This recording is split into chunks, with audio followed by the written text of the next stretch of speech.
Engineer Mirza Muhammad علی، یہ کون سا وائرس ہے مفتی صاحب جو ہمارے نوجوانوں کو بھی خراب کر رہا ہے؟ اس کے پیچھے کیا وجہ ہے یہ ذرا؟ بیکٹیریا وائرس پلس انفیکشن، صرف وائرس نہیں ہے، اس میں بہت سی چیزیں ہیں جو شامل ہیں۔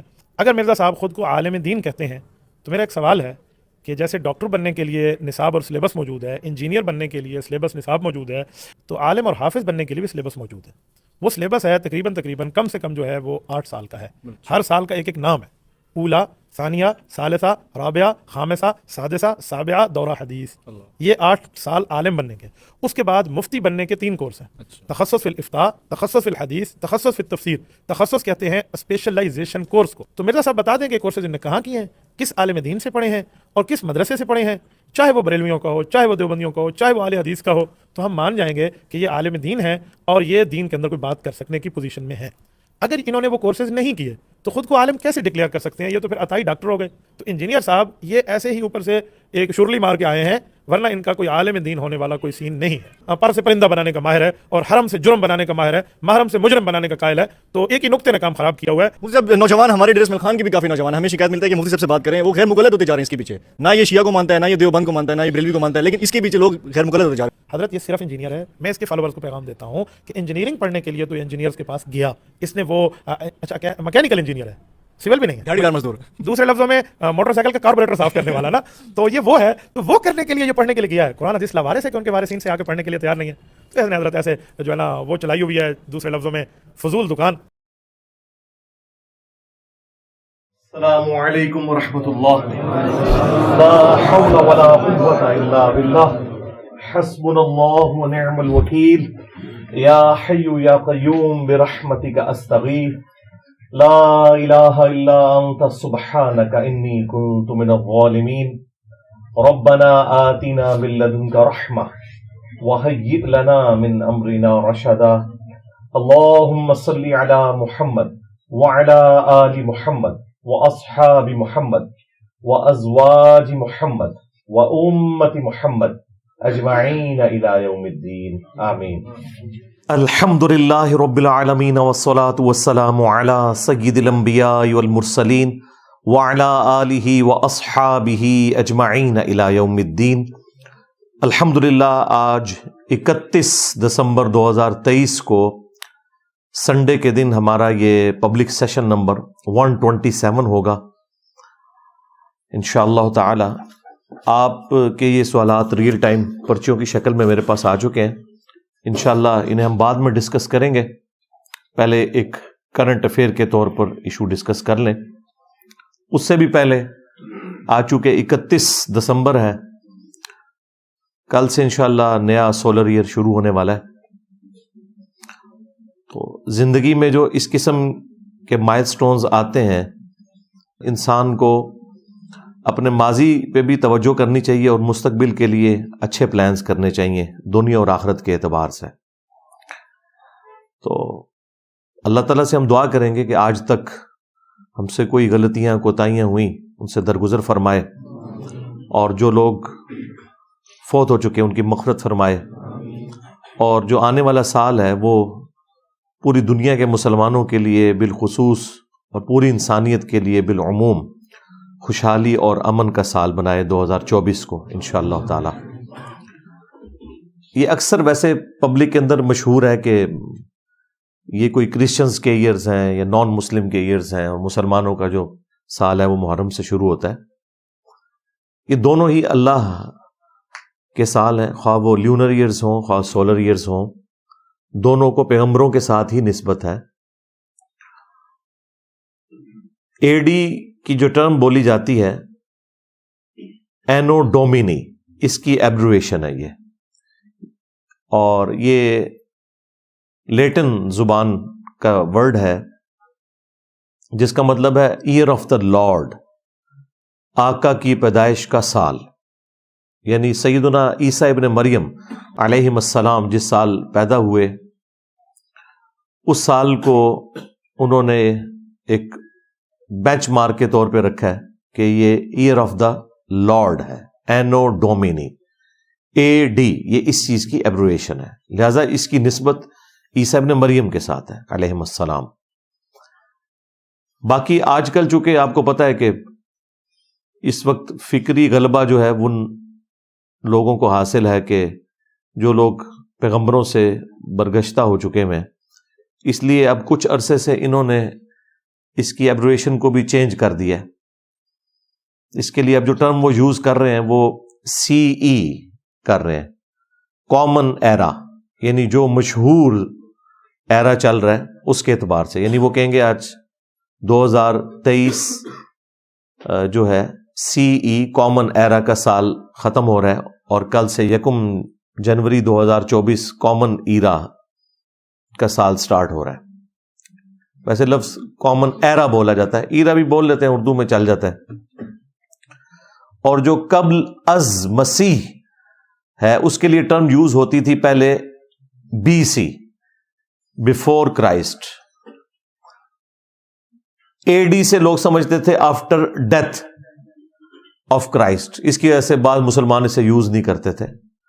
یہ آفٹر ڈیتھ آف کرائسٹ نہیں ہے، یہ اینو ڈومینی ہے، year of the lord. Before Christ کے لیے انہوں نے اب BCE کر دیا ہے، بیفور کامن ایرا. یہ کامن ایرا اور وہ بیفور کامن ایرا. میرا خیال ہے مسلمانوں کو یہی ٹرم یوز کرنی چاہیے، AD کی اور BC کی. تمام جو پیغمبر ہیں ان کی نسبت ظاہر ہے اللہ کے ساتھ ہے، اور ہمیں تو یہ عقیدہ سکھایا گیا ہے لا نفرق بین احد من رسلی، ہم رسولوں میں ایمان لانے میں بالکل کوئی فرق نہیں کرتے. ہمارے نزدیک سیدنا امام اعظم محمد رسول اللہ صلی اللہ علیہ وآلہ وسلم کا کفر کرنے والا بھی اتنا ہی بڑا کافر ہے جتنا بڑا کافر وہ شخص ہے جو عیسیٰ ابن مریم کا انکار کر دے علیہ السلام. تو یہ میں نے چھوٹی سی ایک کلیریفیکیشن اس حوالے سے دے دی. باقی جو یہ ہیپی نیو ایئر منایا جاتا ہے یا اس رات کو بے حیائی کے کام ہوتے ہیں، ان کے ساتھ کوئی اسلام کا لینا دینا نہیں ہے. ویسے کوئی سیلیبریشن کے طور پہ ایکٹیویٹی کر لے جس میں کوئی بے حیائی والا معاملہ نہ ہو تو یہ کوئی دینی ایکٹیویٹی کے طور پہ نہیں ہے، ایک کلچرل ہے، اس میں ہماری کوئی ریزرویشن نہیں ہے. ہماری ریزرویشن یہ ہے کہ اس کو 31 دسمبر اور 1 جنوری کی درمیانی رات جو ہے اس کو بے حیائی کی رات نہ بنایا جائے اور اس کے اندر کوئی اس قسم کے معاملات نہ کیے جائیں، بس وہ ہماری ریزرویشن ہے. باقی آج کے ٹاپک کی طرف آئیں. آج کل ایک تازہ ویڈیو وائرل ہوئی ہے، ایک دیوبندی حیاتی حنفی مفتی عبد الواحد قریشی صاحب کی حفظہ اللہ تعالی. ہم تو احترام سے ہی نام لیں گے ان کے، ہمیں ان کے نظریات سے اختلاف ہے، کسی کے نام سے تو کوئی اختلاف نہیں ہے. تو ان کی طرف سے بارہا یہ ٹاپک اٹھایا گیا، میں نے مختلف اوقات میں اسے مختصر طور پر ضرور ایڈریس کیا تھا، لیکن اب پھر سے انہوں نے یہ مسئلہ اٹھایا ہے. آلموسٹ کوئی 1-1.5 ہفتے پہلے کسی بھائی کو انٹرویو دیتے ہوئے، اور اس میں وہ بڑے سٹائل میں بیٹھے ہوئے ہیں، کالا چشمہ لگایا ہوا ہے انہوں نے، اور اس میں کافی ساری انہوں نے باتیں کی ہیں جو ہمارے علماء کا درد دل ہے وہ رکھتے رہتے ہیں. ایک طرف مجھے جاہل بھی کہتے ہیں یہ لوگ، دوسری طرف ان کی راتوں کی نیندیں بھی حرام ہے میری وجہ سے. جب ایک شخص ہے ہی جاہل ہے تو اسے سیریس لینے کی ضرورت ہی نہیں ہے. تو اس کا مطلب ہے کہ یہ جو کچھ سامنے آپ کو نظر آ رہے ہیں ویسا ہے نہیں ہے، کافی پریشان ہے. اور ظاہر ہے کہ اتنا مشکل وقت فرقوں نے کبھی نہیں دیکھا تھا.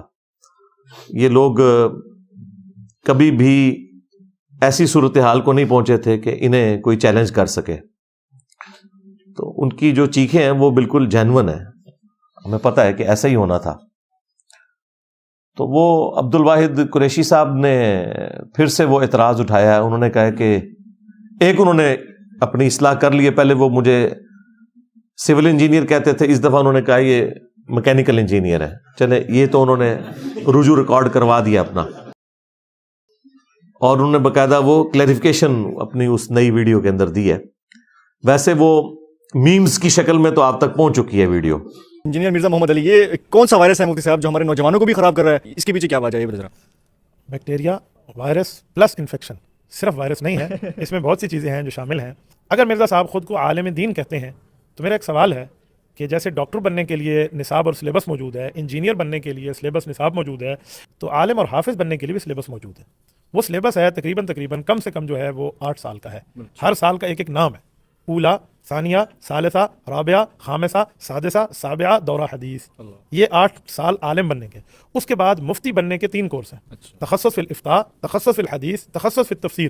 تخصص کہتے ہیں اسپیشلائزیشن کورس کو. تو مرزا صاحب بتا دیں کہ کورسز انہوں نے کہاں کیے ہیں، کس عالم دین سے پڑھے ہیں اور کس مدرسے سے پڑھے ہیں. چاہے وہ بریلویوں کا ہو، چاہے وہ دیوبندیوں کا ہو، چاہے وہ اہل حدیث کا ہو، تو ہم مان جائیں گے کہ یہ عالم دین ہے اور یہ دین کے اندر کوئی بات کر سکنے کی پوزیشن میں ہے. اگر انہوں نے وہ کورسز نہیں کیے تو خود کو عالم کیسے ڈکلیئر کر سکتے ہیں؟ یہ تو پھر عطائی ڈاکٹر ہو گئے. تو انجینئر صاحب یہ ایسے ہی اوپر سے ایک شرلی مار کے آئے ہیں، ورنہ ان کا کوئی عالم دین ہونے والا کوئی سین نہیں ہے. پر سے پرندہ بنانے کا ماہر ہے اور حرم سے جرم بنانے کا ماہر ہے، محرم سے مجرم بنانے کا قائل ہے. تو ایک ہی نقطے نے کام خراب کیا ہوا ہے. مفتی صاحب نوجوان ہمارے ڈریس مل خان کے بھی کافی نوجوان ہیں، ہمیں شکایت ملتا ہے کہ مفتی صاحب سے بات کریں وہ غیر مقلد ہوتے جا رہے ہیں اس کے پیچھے. نہ یہ شیعہ کو مانتا ہے، نہ یہ دیوبند کو مانتا ہے، نہ یہ بریلوی کو مانتا ہے، لیکن اس کے پیچھے لوگ غیر مقلد ہوتے جا رہے ہیں. حضرت یہ صرف انجینئر ہے. میں اس کے فالوورز کو پیغام دیتا ہوں کہ انجینئرنگ پڑھنے کے لیے تو انجینئرز کے پاس گیا، اس نے وہ اچھا کیا میکینیکل انجینئر ہے، سول بھی نہیں ہے، دیہڑی دار مزدور. دوسرے لفظوں میں موٹر سائیکل کا کاربوریٹر صاف کرنے والا نا. تو یہ وہ ہے، تو وہ کرنے کے لیے یہ پڑھنے کے لیے گیا ہے. قرآن حدیث لاوارث ہے کہ ان کے وارثین سے آ کے پڑھنے کے لیے تیار نہیں ہے.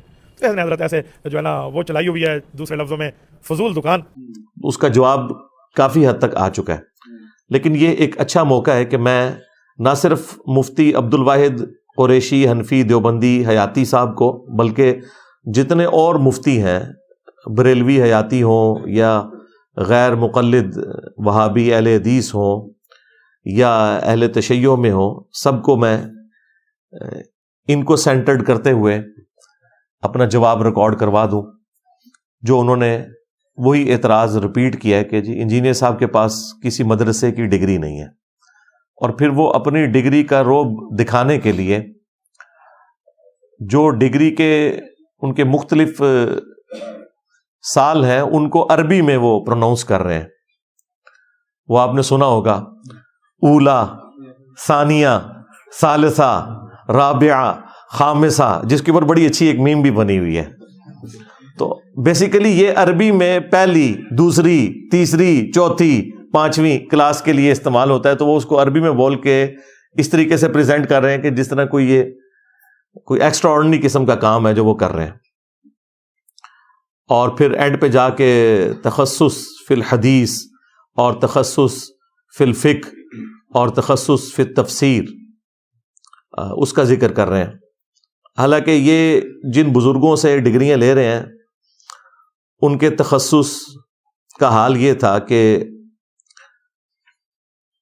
محمود الحسن دیوبندی صاحب نے ایک ترجمہ کیا ہے قرآن حکیم کا، اور اس کے اوپر جو حاشیہ لکھا ہے وہ مولانا شبیر احمد عثمانی صاحب نے لکھا ہے. انہی کی نسبت کی وجہ سے مفتی تقی عثمانی صاحب کے نام کے ساتھ ان کے والد صاحب نے عثمانی لکھا. بہت بڑے دیوبند کے عالم دین تھے، اور بانی پاکستان محمد علی جناح کا جنازہ بھی انہوں نے ہی پڑھایا تھا، شبیر احمد عثمانی صاحب نے. اب ان سے بڑا تو کوئی تخصص فی الحدیث فی الفقہ فی التفسیر نہیں ہو سکتا.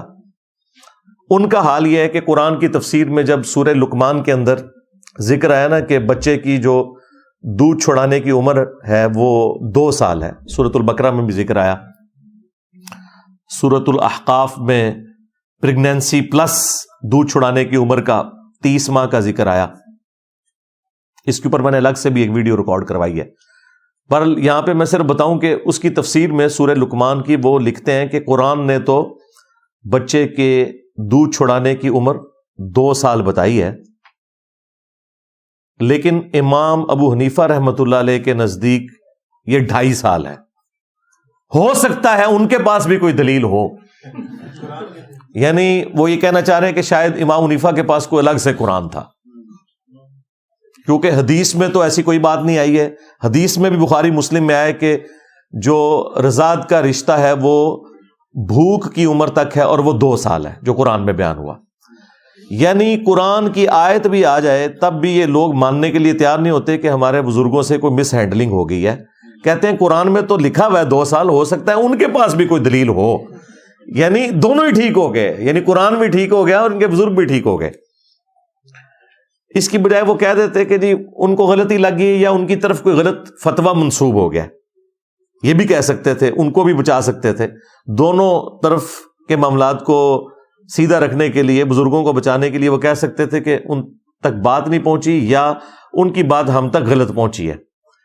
اب مجھے بتائیں، جو فقہ قرآن کے خلاف فتووں کو جسٹیفائی کرے، ان سے آپ یہ ڈیمانڈ کریں گے کہ جی بخاری مسلم میں نماز کا طریقہ رفع الیدین سے لکھا ہوا ہے؟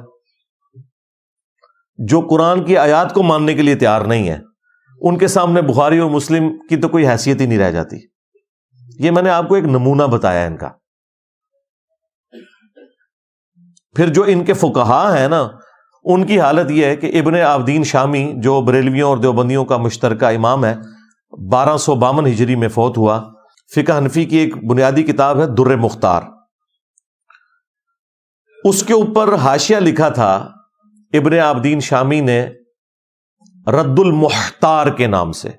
یہ در مختار میں خے ہے، خا خرگوش والی اردو میں ہم، اور رد المختار میں ہا ہے حلوائی والی. علماء کو سمجھ آ جائے گی ہا وہ والی. قرآ ہوں گے تو ہم ہا بولیں گے، علماء کے لیے حلوائی والی. تو رد المختار یعنی در مختار پہ جو اعتراضات تھے نا، ان کے جوابات دیے گئے رد المختار کی شکل میں. یہ رد المختار نہیں، یعنی اس کا رد نہیں کیا گیا، در مختار پر جو اعتراضات تھے ان کا رد کیا گیا. اسے فتاوی شامی بھی کہا جاتا ہے. وہ اب اردو زبان میں بھی آ چکا ہے ٹرانسلیٹ ہو کے، پہلے صرف عربی زبان میں تھا. اس میں باقاعدہ انہوں نے لکھا ہے کہ اگر کسی شخص کو یہ یقین ہو کہ اپنے خون یا اپنے پیشاب سے سورۃ الفاتحہ کا تعویذ ماتھے پہ لکھا جائے تو اس سے شفا ہو سکتی ہے، تو یہ جائز ہے.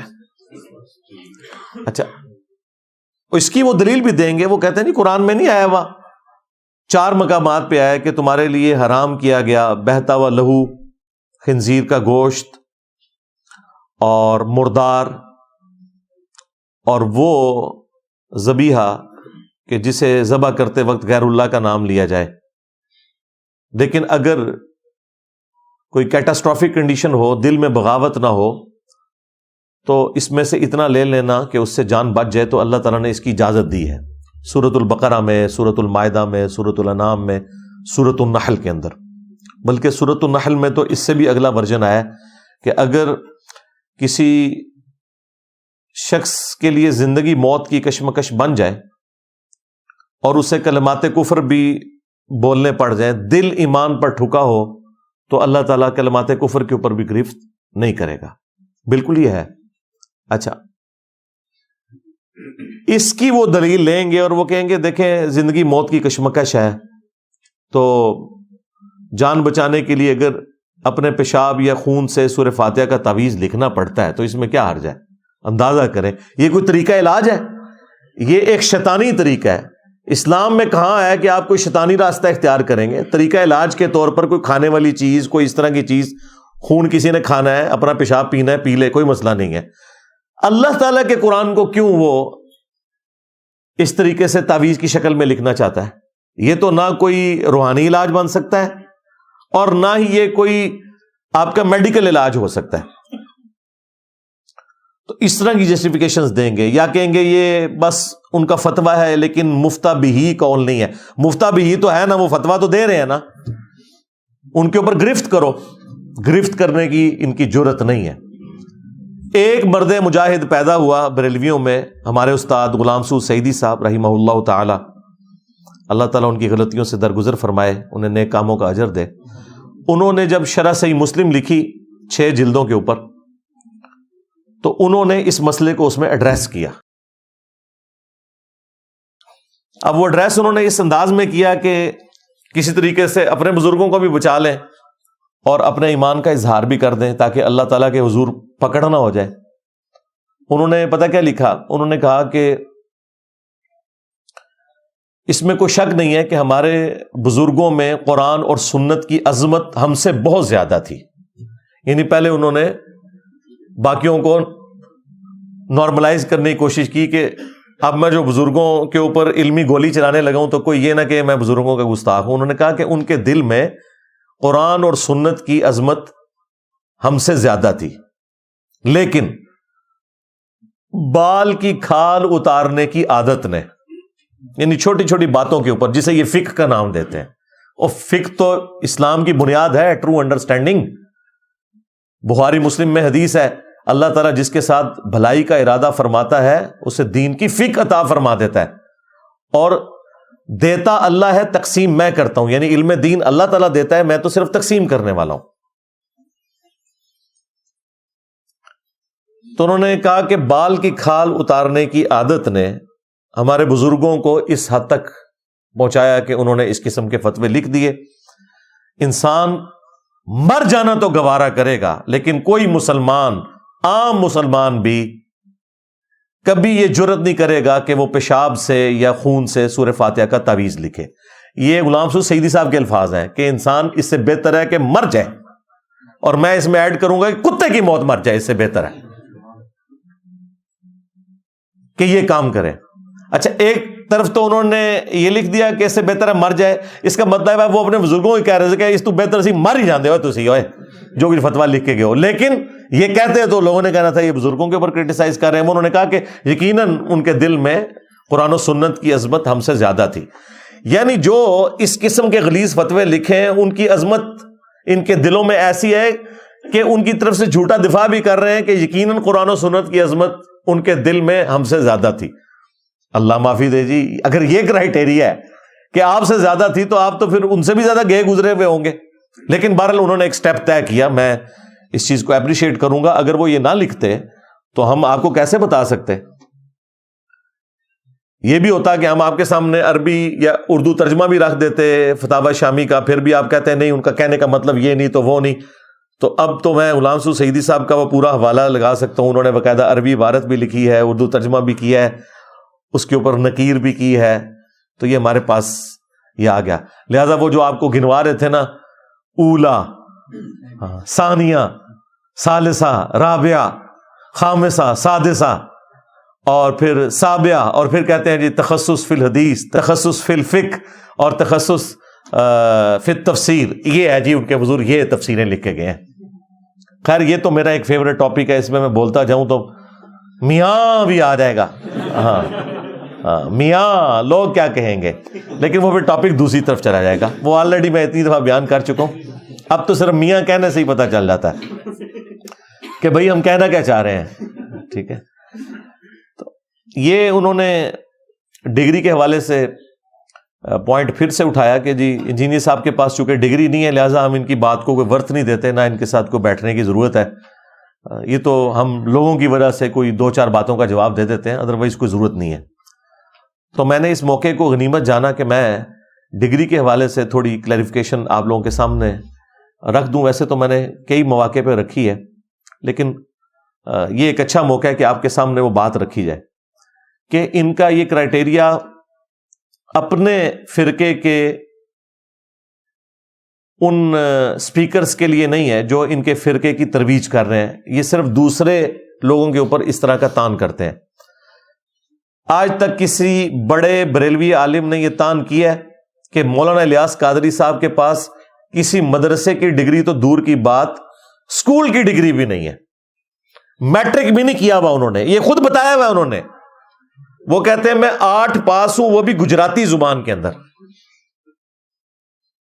اور وہ کروڑوں بریلویوں کے پیشوا ہیں مولانا الیاس قادری صاحب.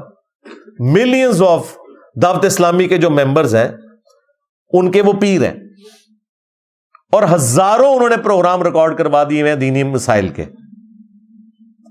آج تک کسی بریلوی عالم نے نہیں کہا اس کے پاس تو ڈگری نہیں ہے، دین کے اوپر بات کیوں کرتا ہے. اس لیے کہ انہیں پتا ہے کہ وہ ان کے بزرگوں کی تعلیمات آگے پہنچا رہے ہیں. ذرا سا ہٹیں گے پھر وہ کہیں گے کہ اس کے پاس ڈگری نہیں ہے. ابھی تک تو ٹھیک چل رہے ہیں. اس کا مطلب ہے کہ مسئلہ جو ہے ڈگری نہیں ہے، مسئلہ ہے اپنے فرقے کی ترویج. اور اس میں میں صرف بریلویوں کو سنگل آؤٹ نہیں کر رہا، اہل حدیث بھی. ڈاکٹر ذاکر نائک اگرچہ وہ اپنے آپ کو مسلم کہتے ہیں، لیکن اس کے باوجود چونکہ ان کا بلٹ اپ تو سارا وہابی فرقے سے ہوا ہے، سلفی سے، اہل حدیث سے. آپ کو جتنے بڑے اہل حدیث علماء ہیں وہ اپنی مساجد میں انڈیا میں وہ پروگرام کرتے تو نظر آ رہے ہوں گے ان کے حق میں، اور ان کو اپنے پروگراموں میں بلاتے ہوئے ایون سعودی حکومت نے انہیں شاہ فیصل ایوارڈ دے دیا ہے، لیکن کبھی یہ کہتے ہوئے نہیں نظر آئیں گے کہ ڈاکٹر ذاکر نائک تو عربی جو ہے نا، عربی وہ بھی پنجابی سٹائل میں پڑھتے ہیں۔ زبر زیر کی غلطی تو ایک الگ بات ہے، وہ عربی بھی جو ہے نا، جو چند ایک آیات انہوں نے یاد کی ہوئی ہے نا، وہ بھی پنجابی سٹائل میں پڑھ رہے ہوتے ہیں، کیونکہ انہوں نے عربی پروناؤنس کرنا نہیں سیکھی ہوئی۔ ان کا بیٹا بڑی اچھی عربی جو ہے وہ پروناؤنس کرتا ہے، جو فارق نائک ہے، چونکہ وہ پڑھا ہوا ہے ادھر سے ہی، مدینہ یونیورسٹی سے۔ تو یہ میں کوئی عیب کے طور پہ نہیں بیان کر رہا، میں ویسے بتانا چاہ رہا ہوں کہ اہل حدیث نے کبھی نہیں کہا کہ اس کے پاس وہ ڈگری نہیں ہے۔ کیوں؟ کہ وہ اہل حدیث کے کسی مسئلے سے اختلاف ہی نہیں کرتے۔ ایون یزید والا مسئلہ بھی وہ وہابیوں والا بتاتے ہیں، طلاق والا مسئلہ بھی وہ وہابیوں والا بتاتے ہیں۔ ایک مسئلے میں تھوڑا بہت اختلاف ہوا تھا، لیکن وہ ان کے لیے اتنا کوئی مسئلہ نہیں ہے کہ وہ کہتے ہیں اپنے آپ کو مسلم کہنا چاہیے، سلفی اہل حدیث نہیں کہنا چاہیے۔ اس پہ تھوڑی بہت کوئی نکیر آئی تھی، لیکن اس میں یہ چیز کسی بڑے عالم کی طرف سے نہیں آئی ہے کہ یہ بندہ گمراہ ہے، اسے دین کی تبلیغ کا کوئی رائٹ حاصل نہیں ہے، فلاں فلاں، اس طرح کر کے کبھی نہیں کہ یہ تو MBBS ڈاکٹر ہے، اس کا کیا کام ہے۔ چھوٹے ایک دو مولویوں نے اس طرح کی حرکت کی ہے، لیکن ان کی کوئی ورتھ نہیں ہے۔ بڑے علماء تو الحمدللہ ان کو آن کرتے ہیں، اس لیے کہ وہ اہل حدیث فرقے کے حق میں بات کر رہے ہیں۔ اب تیسرے فرقے کی طرف آ جائیں، دیوبندی۔ دیوبندیوں میں تو لاکھوں لوگ ہیں جو بغیر ڈگری کے پوری دنیا میں تبلیغی جماعت کے اندر دعوت کا کام کر رہے ہیں۔ تو کیا ان کے مفتی اعظم پلانٹ ارتھ مفتی تقی عثمانی صاحب نے فتویٰ دیا ہے کہ تبلیغی جماعت کے درس میں بیٹھنا حرام ہے؟ کہ یہ تو 6 نمبر انہوں نے رٹے ہوئے ہیں، کتابوں سے بیان کرتے ہیں، ڈگری کوئی نہیں ان کے پاس۔ اور تمہارے تو 6 نمبر فضائل اعمال سے بیان کرتے ہیں، میں تو ہر چیز قرآن بخاری مسلم سے بیان کرتا ہوں، جو تم نے بھی نہیں اور تمہارے بزرگوں نے بھی نہیں بیان کی ہوئی ہے۔ اگر تمہارے وہ لاکھوں ان پڑھ تبلیغی جماعت والے مخلص ساتھی، جن کی میں بھی بڑی عزت کرتا ہوں، تمہارے بزرگوں کی رٹی رٹائی کہانیاں بیان کریں، ان پہ تم گرفت نہیں کرتے ہو کہ ان کے پاس ڈگری نہیں ہے، تو میرے پہ یہ گرفت کیسے کر سکتے ہو؟ اور یہی وجہ الحمدللہ مفتی تقی عثمانی صاحب نے کبھی میرے اوپر گرفت نہیں کی کہ اس کے پاس ڈگری نہیں ہے، نہ کبھی مفتی منیب صاحب نے۔ آج کی ڈیٹ تک 31 دسمبر 2023 تک، یہ سال کا آخری دن ہے، کوئی ایسی چیز رپورٹ نہیں ہوئی ہے، کیونکہ انہیں پتہ ہے یہ اللاجیکل اعتراض ہے۔ لیکن چونکہ انہی کے فرقے کے مفتی عبد الواحد صاحب اور اسی طریقے سے بریلویوں میں بھی مفتی سمر عباس قادری صاحب اور کچھ اور مفتی یہ اعتراض کر رہے ہیں، تو میں ان کو بتا رہا ہوں کہ اللہ کے بندو، اپنے فرقوں کے جو فرنٹ مین ہیں ان کے لیے تم بات نہیں کرتے۔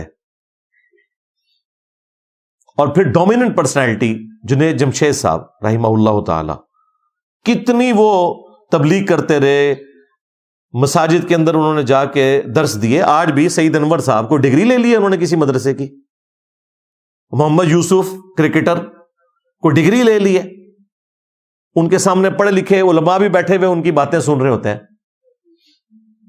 اگلے دن بلکہ تبلیغی جماعت میں شعیب اختر صاحب گئے ہوئے تھے، ان کو انہوں نے ممبر پہ بٹھایا ہوا ہے۔ ویسے یہ کہتے ہیں کہ جی بغیر داڑھی والے بندے کو ممبر پہ بٹھانا جو ہے ممبر رسول کی توہین ہے۔ فتوے ویسے ان کے یہی ہیں، لیکن ظاہر ہے کہ اب دنیا چینج ہو چکی ہے، فتوے بھی تو پھر وقت کے ساتھ چینج ہونے چاہیے نا۔ لیکن مانے کہ آپ کے بزرگوں نے غلط فتوے دیے تھے۔ ہمارے نزدیک تو بغیر داڑھی والے کے پیچھے نماز بھی درست ہے، داڑھی امامت کی شرط نہیں ہے۔ تو اپنے ان کے جتنے فرنٹ مین ہیں ان کے اوپر کبھی انہوں نے گرفت نہیں کی ہے کہ ان کے پاس ڈگریاں نہیں ہیں۔ الیاس قادری صاحب کوئی ڈگری نہیں، اور ان کے لاکھوں ماننے والے دعوت اسلامی والے، کیا ان کے پاس ڈگری ہیں جو درس و بیان والا سلسلہ کر رہے ہیں؟ میں خود یعنی آلموسٹ 10 سال دعوت اسلامی میں رہا ہوں، درس و بیان کرتے رہے الحمدللہ، کبھی یہ کوئی اعتراض اس طریقے سے سامنے نہیں آیا۔ یہ سارے کے سارے اعتراضات میرے لیے رکھے ہوئے انہوں نے۔ تو یہ میں ان کو ان کے گھر کی پکچر بھی دکھا رہا ہوں کہ یہ اپنی آنکھیں کھولیں اور وہی فتویٰ جو میرے پہ لگاتے ہیں کہ اس کے پاس ڈگری نہیں ہے، اپنے بھی فرنٹ مین جو رکھے ہوئے ہیں ان کے اوپر بھی فتویٰ لگائیں، کبھی بھی نہیں لگائیں گے۔ اور یہی وجہ ہے کہ ان کی ڈگری کو اللہ تعالیٰ نے کوئی شرف قبولیت نہیں دیا، اس وقت بغیر ڈگری والے ہی ہیں جو سب سے زیادہ دین کی خدمت کر رہے ہیں، خواہ وہ تبلیغی جماعت والے ہوں، خواہ دعوت اسلامی والے ہوں، خواہ اہل علم میں مولانا مودودی رحمہ اللہ تعالی، ڈاکٹر اسرار صاحب رحمہ اللہ تعالی، احمد دیداد صاحب رحمہ اللہ تعالی، ڈاکٹر ذاکر نائک، یا اور جتنے لوگ بھی اسپیکرز کام کر رہے ہیں، کوئی بھی پراپر ڈگری والا نہیں ہے۔ لگتا ہے کہ ڈگری والوں سے اللہ تعالیٰ نے ہاتھ ہی اٹھا لیا ہے، اور یہ دین کا کام ان لوگوں کے حوالے کیا ہے جو پورے اخلاص کے ساتھ دین کے کام کو آگے لے کے چل رہے ہیں۔ تو یہ دفاع صرف ہمارے اس پلیٹ فارم کا نہیں ہوگا، ہمارے جو استاد تھے ڈاکٹر اسرار صاحب رحمہ اللہ تعالیٰ اور ان کے استاد مولانا مودودی رحمہ اللہ تعالیٰ، ان کے حوالے سے بھی جتنے لوگ یہ اعتراضات کرتے تھے نا، یہ ساروں کی طرف سے انشاءاللہ یہ جواب ہے جو میں ریکارڈ کروا رہا ہوں، تاکہ اس حوالے سے کبھی شیطان وسوسہ دلائے تو آپ اس وسوسے کو سیٹل کر لیں ان دلائل کی روشنی میں انشاءاللہ تعالی۔ تو یہ کل 10 علمی پوائنٹس ہیں جنہیں میں سٹیپ وائز کور کروں گا تاکہ آپ کو بات صحیح طریقے سے سمجھ آ جائے۔ یہ قرآن کی آیت بھی ہے، تلک عشرۃ کاملہ، یہ ہوئے پورے 10۔ تو قرآن کی آیت کی نسبت سے یہ 10 علمی پوائنٹس، جس میں میں نے ایک ایک پوائنٹ کے اوپر وہ ڈسکشن کرنی ہے دلائل کی روشنی میں۔ بیسیکلی یہ 10 دلائل کہہ لیں آپ، اور اسی میں جو ان کے وسوسے ہیں ان کو بھی میں ساتھ ساتھ سیٹل کرتا جاؤں گا۔ 10 علمی پوائنٹ ڈسکس کرنے سے پہلے ایک لائٹر موڈ کے اندر میں آپ کے سامنے بات رکھوں، اور یہ تمام علماء کے لیے ایک لمحہ فکریہ بھی ہے کہ ڈاکٹر اقبال کو یہ سارے کہتے ہیں علامہ اقبال۔ علامہ یعنی یہ عالم کا بھی کوئی اوپر والا درجہ ہے، علامہ اقبال۔ ان سے پوچھیں کہ ڈاکٹر اقبال کے پاس کس مدرسے کی ڈگری تھی؟ وہ تو سارا گوروں سے پڑھ کے آئے ہوئے تھے، یورپ میں انہوں نے تعلیم حاصل کی۔ ان کی جو ڈاکٹر کی ڈگری ہے وہ کوئی اسلامیات میں انہوں نے پی ایچ ڈی نہیں کی ہوئی ہے، فلسفی میں کی ہوئی ہے۔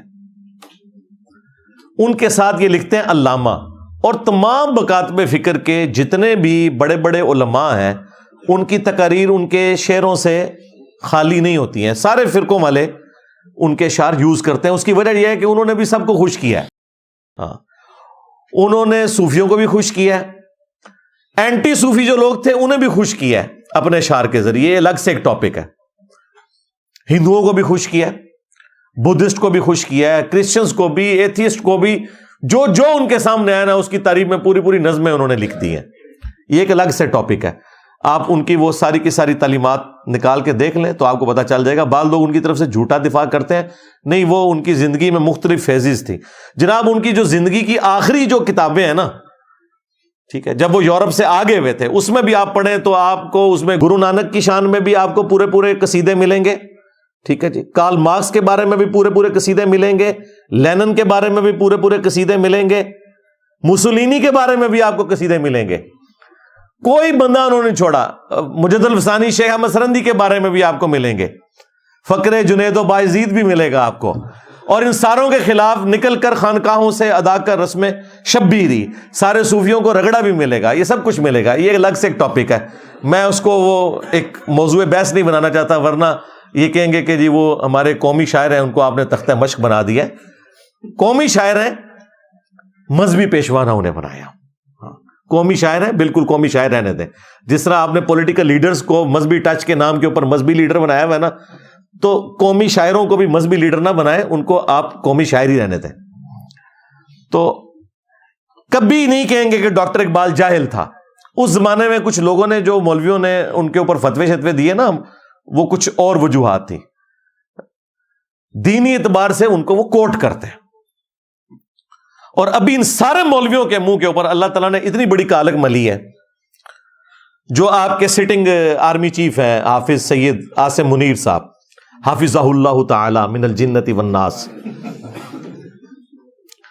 مجھے یہ ایک عالم دین جو علماء کی نا اس مجلس میں بیٹھے ہوئے تھے، جب یہ پچھلے دنوں آرمی چیف نے بلایا تھا نا تمام علماء کو، اس کے اوپر میری تفصیلی ویڈیو بھی آئی تھی کہ ادھر کیا گفتگو ہوئی، اس میں تمام فرقوں کے وہ گلے پھاڑنے والے علماء، بریلوی، دیوبندی، اہل حدیث، شیعہ بیٹھے ہوئے تھے۔ تو وہ مجھے عالم دین کہتے ہیں کہ جی ہمارا کوئی مولوی اٹھ کے ایک آیت پڑھتا تھا نا تو عاصم منیر صاحب اس کے بدلے میں 4 آیتیں پڑھ دیتے تھے. اچھا, تو کہتے ہیں یہ سارے اکے بکے رہ جاتے تھے. وہ تھوڑا دفاع کر رہے تھے کہ جی طالبان کو آپ چھوڑ دیں, تو انہوں نے کہا یہ تو سورہ توبہ کی جتنی وہ آیات ہے نا خوارج کے بارے میں اور کافروں کے بارے میں, منافقین کے بارے میں, جن سے قتال کا نبی الاسلام کو حکم ہے, وہ انہوں نے عربی میں پڑھنی شروع کر دی. ظاہر حافظ قرآن ہے وہ, اور پھر ترجمہ بھی بیان کیا. تو یہ سارے کے سارے ہکے بکے رہ گئے, لیکن کسی کی جرت نہیں ہوئی ہے کہ وہ کہے کہ حضرت صاحب آپ تو آرمی چیف ہیں, جنرل ہیں, آپ کے پاس مدرسے کی ڈگری نہیں ہے, آپ آیتیں کیوں کوٹ کر رہے ہیں؟ دیکھا کتنے گیا دماغ میرا. اوے مولویوں ڈب مرو, اتنے مخلص ہونا اپنی ڈگری کے ساتھ. تو جب آرمی چیف تمہیں سامنے بٹھا کے آیات سنا رہا تھا نا, جڑے بن دے نا, کہندے تیرے کو ڈگری نہیں ہے, اسی انجینئر کو ڈگری منگنے ہیں, تیرے کو بھی منگنے ہیں, اسی 1 نمبر مولوی ہیں, 2 نمبروں. اور ساتھ یہ بھی پوچھنا تھا کہ تمہارا جو جوائنٹ چیف ہے ساحر شمشاد مرزا, اس کے نام میں مرزا آتا ہے, ہم اسے بھی قادیانی کہیں گے. یہ بھی کہنا چاہیے تھا نا تمہیں کہ مرزا آتا ہے تو قادیانی کہیں گے, کیونکہ ہم انجینئر کو تو کہتے ہیں. کبھی جرت نہیں کریں گے, کیونکہ دنیا دار لوگ ہیں, یہ دنیا کی منفعت کے پیچھے چلتے ہیں. پلس ان لوگوں نے ان کے فرقوں کی منجی نہیں ٹھوکی, انجینئر صاحب نے منجی ٹھوک دی ہے. یہ اصل میں وجہ ہے. تو یہ میں جو آج باتیں کرنے جا رہا ہوں نا, انشاءاللہ تعالیٰ یہ ڈگری والا خمار ان کا اللہ کے فضل سے نکل جائے گا انشاءاللہ تعالیٰ. آندہ یہ جرت نہیں کریں گے. ویسے تو میں نے ابھی اتنی گفتگو کر دی ہے, ابھی تو میری وہ 10 پوائنٹ سٹارٹ ہی نہیں ہوئے ہیں جو میں نے بیان کرنے ہیں. علمی پوائنٹ نمبر 1, قرآن حکیم میں ہر مسلمان کو اللہ تعالیٰ نے دعوت و تبلیغ کرنے کی ڈگری دے دی ہے. یہ وہ آیت مبارکہ ہے سورہ آل عمران کی آیت نمبر 110, جو آپ کو تمام تبلیغی جماعت والے بھائی, دعوت اسلامی والے ہر پلیٹ فارم کے اوپر سناتے ہوئے نظر آئیں گے. اعوذ باللہ من الشیطان الرجیم, بسم اللہ الرحمن الرحیم. کنتم خیر امۃ اخرجت للناس تأمرون بالمعروف وتنہون عن المنکر وتؤمنون باللہ. تم بہترین امت ہو جو لوگوں کے نفع کے لیے نکالے گئے, لوگوں کو نیکی کا حکم دیتے ہو اور برائی سے روکتے ہو, اور اللہ پر ایمان لاتے ہو جیسا کہ ایمان لانے کا حق ہے. یہ اس میں امپلائیڈ ہے, کیونکہ ایمان لانے کا حق وہی پورا کر رہا ہے جو نیکی کا حکم دے رہا ہے اور برائی سے روک رہا ہے. تو دین کی تبلیغ کرنا یعنی نیکی کا حکم دینا اور لوگوں کو برائی سے روکنا, یہ پوری امت کی ذمہ داری ہے. لہذا ہمارے محبوب صلی اللہ علیہ وآلہ وسلم کے ذریعے اللہ تعالیٰ نے پوری امت کو یہ ڈگری دے دی ہے کہ تمہارا کام ہے کہ نیکی کی دعوت عام کرو, اور آلریڈی امت اس کے اوپر عمل کر رہی ہے. تبلیغی جماعت کے جو لاکھوں لوگ ہیں ان کے پاس کوئی ڈگری نہیں ہے, دعوت اسلامی کے جو لاکھوں مبلغین ہیں ان کے پاس کوئی ڈگری نہیں ہے, وہ اسی آیت کے تحت چل رہے ہیں. علمی پوائنٹ نمبر 2, اور وہ ہے صحیح بخاری میں حدیث, بلغوا عنی ولو آیہ, پہنچا دو میری طرف سے خواہ تمہیں ایک آیت ہی آتی ہو, وہ باقی لوگوں تک پہنچا دو. مثلا ہر مسلمان کو یہ پتا ہے کہ قرآن میں لکھا ہے ایاک نعبد و ایاک نستعین. اب ہر مسلمان کی ذمہ داری ہے کہ یہ آیت دوسرے مسلمانوں تک پہنچائے اور ان کا عقیدہ درست کرے کہ عبادت بھی صرف اللہ کی ہوگی اور دعا بھی صرف اللہ ہی سے ہوگی. یہاں نستعین سے مراد ہے دعا میں جو مدد مانگی جاتی ہے. یہاں وہ والی مدد مراد نہیں ہے جو آپ کو یہ شرک پھیلانے والے فرقوں کے مبلغین کہتے ہیں جی امی سے روٹی نہ مانگے. پھر امی سے روٹی مانگنا کوئی شرک نہیں ہے بھائی. ہاں مری ہوئی امی ہے نا, اس کو پکار رہے ہو نا اگر, تو وہ شرک ہو جائے گا روٹی کے لیے. ویسے آپ نے محبت کے اظہار کے لیے امی کو کہنا ہے ہائے میری مائے, تو بے شک کہتے رہیں, وہ کوئی مسئلہ نہیں, اس کے اوپر گرفت نہیں ہے. امی سامنے موجود ہے نا, تو اس کا تو حکم ہے وَتَعَاوَنُوا عَلَى الْبِرِّ وَالتَّقْوَى وَلَا تَعَاوَنُوا عَلَى الْإِثْمِ وَالْعُدْوَانِ. نیکی اور پرہیزگاری کے کاموں میں ایک دوسرے کی مدد کرو, برائی میں الگ رہو. آپ میرے سامنے بیٹھے ہوئے ہیں, میں آپ کو کہتا ہوں مجھے پانی پلا دو, بالکل درست ہے, لیکن آپ بغداد شریف میں وہاں بھی قبر کے اندر ہیں اور میں کہوں کہ جی غوث پاک 2 بوتلیں نیسلے دیے بھیج دو, نہیں بھیج سکتے. ہاں عثمان بھائی کو میں فون کروں کہ جی 2 نیسلے کی بوتلیں بھجوا دیں تو کسی کے ہاتھ بھجوا دیں کہ زندہ ہے, یہ بھی قبر میں چلے گئے تو ظاہر ہے یہ نہیں بھجوا سکیں گے. تو یہ ظاہری اسباب ہے, آپ اختیار کر سکتے ہیں. اس کا قرآن میں حکم ہے نیکی اور پرہیزگاری کے کاموں میں ایک دوسرے کی مدد کرو, برائی میں الگ رہو. لیکن جو دعا ہے وہ اللہ کے ساتھ خاص ہے. ایاک نستعین, صرف تجھی سے دعا مانگیں گے. اور یہ اتنا سینسٹیو ایشو ہے کہ ہر مسلمان کی گھٹی میں یہ چیز موجود ہے. تمام مسلمانوں کو پتا ہے کہ اللہ تعالیٰ نے بارش برسانے کی, رزق تقسیم کرنے کی ڈیوٹیاں فرشتوں کے سپرد کی ہوئی ہیں. لیکن کوئی کتنا ہی گیا گزرا مسلمان ہو کبھی کسی فرشتے سے رزق نہیں مانگتا. بارش کی دعا میکائیل علیہ السلام سے نہیں ہوتی, اللہ سے لوگ کرتے ہیں. کیونکہ لوگوں کو پتا ہے کہ بارش اللہ برساتا ہے, اس نے تو ڈیوٹی فرشتوں کی لگائی ہوئی ہے. بارش مانگنی ہوگی تو فرشتوں سے نہیں مانگیں گے, وہ تو خود مجبور محض ہے, وہ تو اللہ کے حکم کے مطابق چلیں گے. آپ کے مانگنے پہ تو انہوں نے کچھ نہیں کرنا. بھائی جن کی ڈیوٹیاں ہیں وہ کچھ نہیں کر سکتے, تو جن کی ڈیوٹیاں ہے ہی نہیں, جو آپ نے اپنے بزرگ کلیم کیے ہوئے غوث کتب ابدال, ان بیچاروں نے کہاں سے مدد کرنی ہے آپ کی؟ اگر کر سکتے ہیں تو ٹھیک ہے, پھر ہماری ریکویسٹ ہے کہ ان سارے غوثوں کو آپ مدد کے لیے پکاریں کہ یوٹیوب کے اوپر جو رسول اللہ کی شان میں گستاخانہ ویڈیوز اپلوڈ ہیں انہیں ڈیلیٹ کروائیں, پھر مانیں گے ان کی بزرگی. ادھر یہ فیل ہو چکے. میں یوٹیوب نے تو آ کے ان کو خود ننگا کر دیا, یوٹیوب نے تو خود ان کی مٹی پلیت کر دی ہے. لوگ کہہ رہے ہیں جی اگر بابے اڑ سکتے ہیں تو کس بابے نے کوئی یوٹیوب کا چینل بنایا ہوا ہے کہ جس پہ بابا اڑتا ہوا دکھائے؟ کیونکہ جتنے بھی فنکار لوگ ہیں وہ اپنا ایک چینل تو ضرور بناتے ہیں نا کہ جی آؤ دیکھو ہم یہ کر رہے ہیں. جس طرح ہم نے دین کی خدمت کے لیے چینل بنائے ہوئے ہیں, علماء نے دین کی خدمت کے لیے بنائے ہوئے ہیں, کرکٹرز نے کرکٹ کی خدمت کے لیے بنائے ہوئے ہیں, تو بابوں کے دفاع کے لیے بابوں کے چینل ہونے چاہیے نا کہ جی یہ بابے اڑتے ہوئے دیکھو.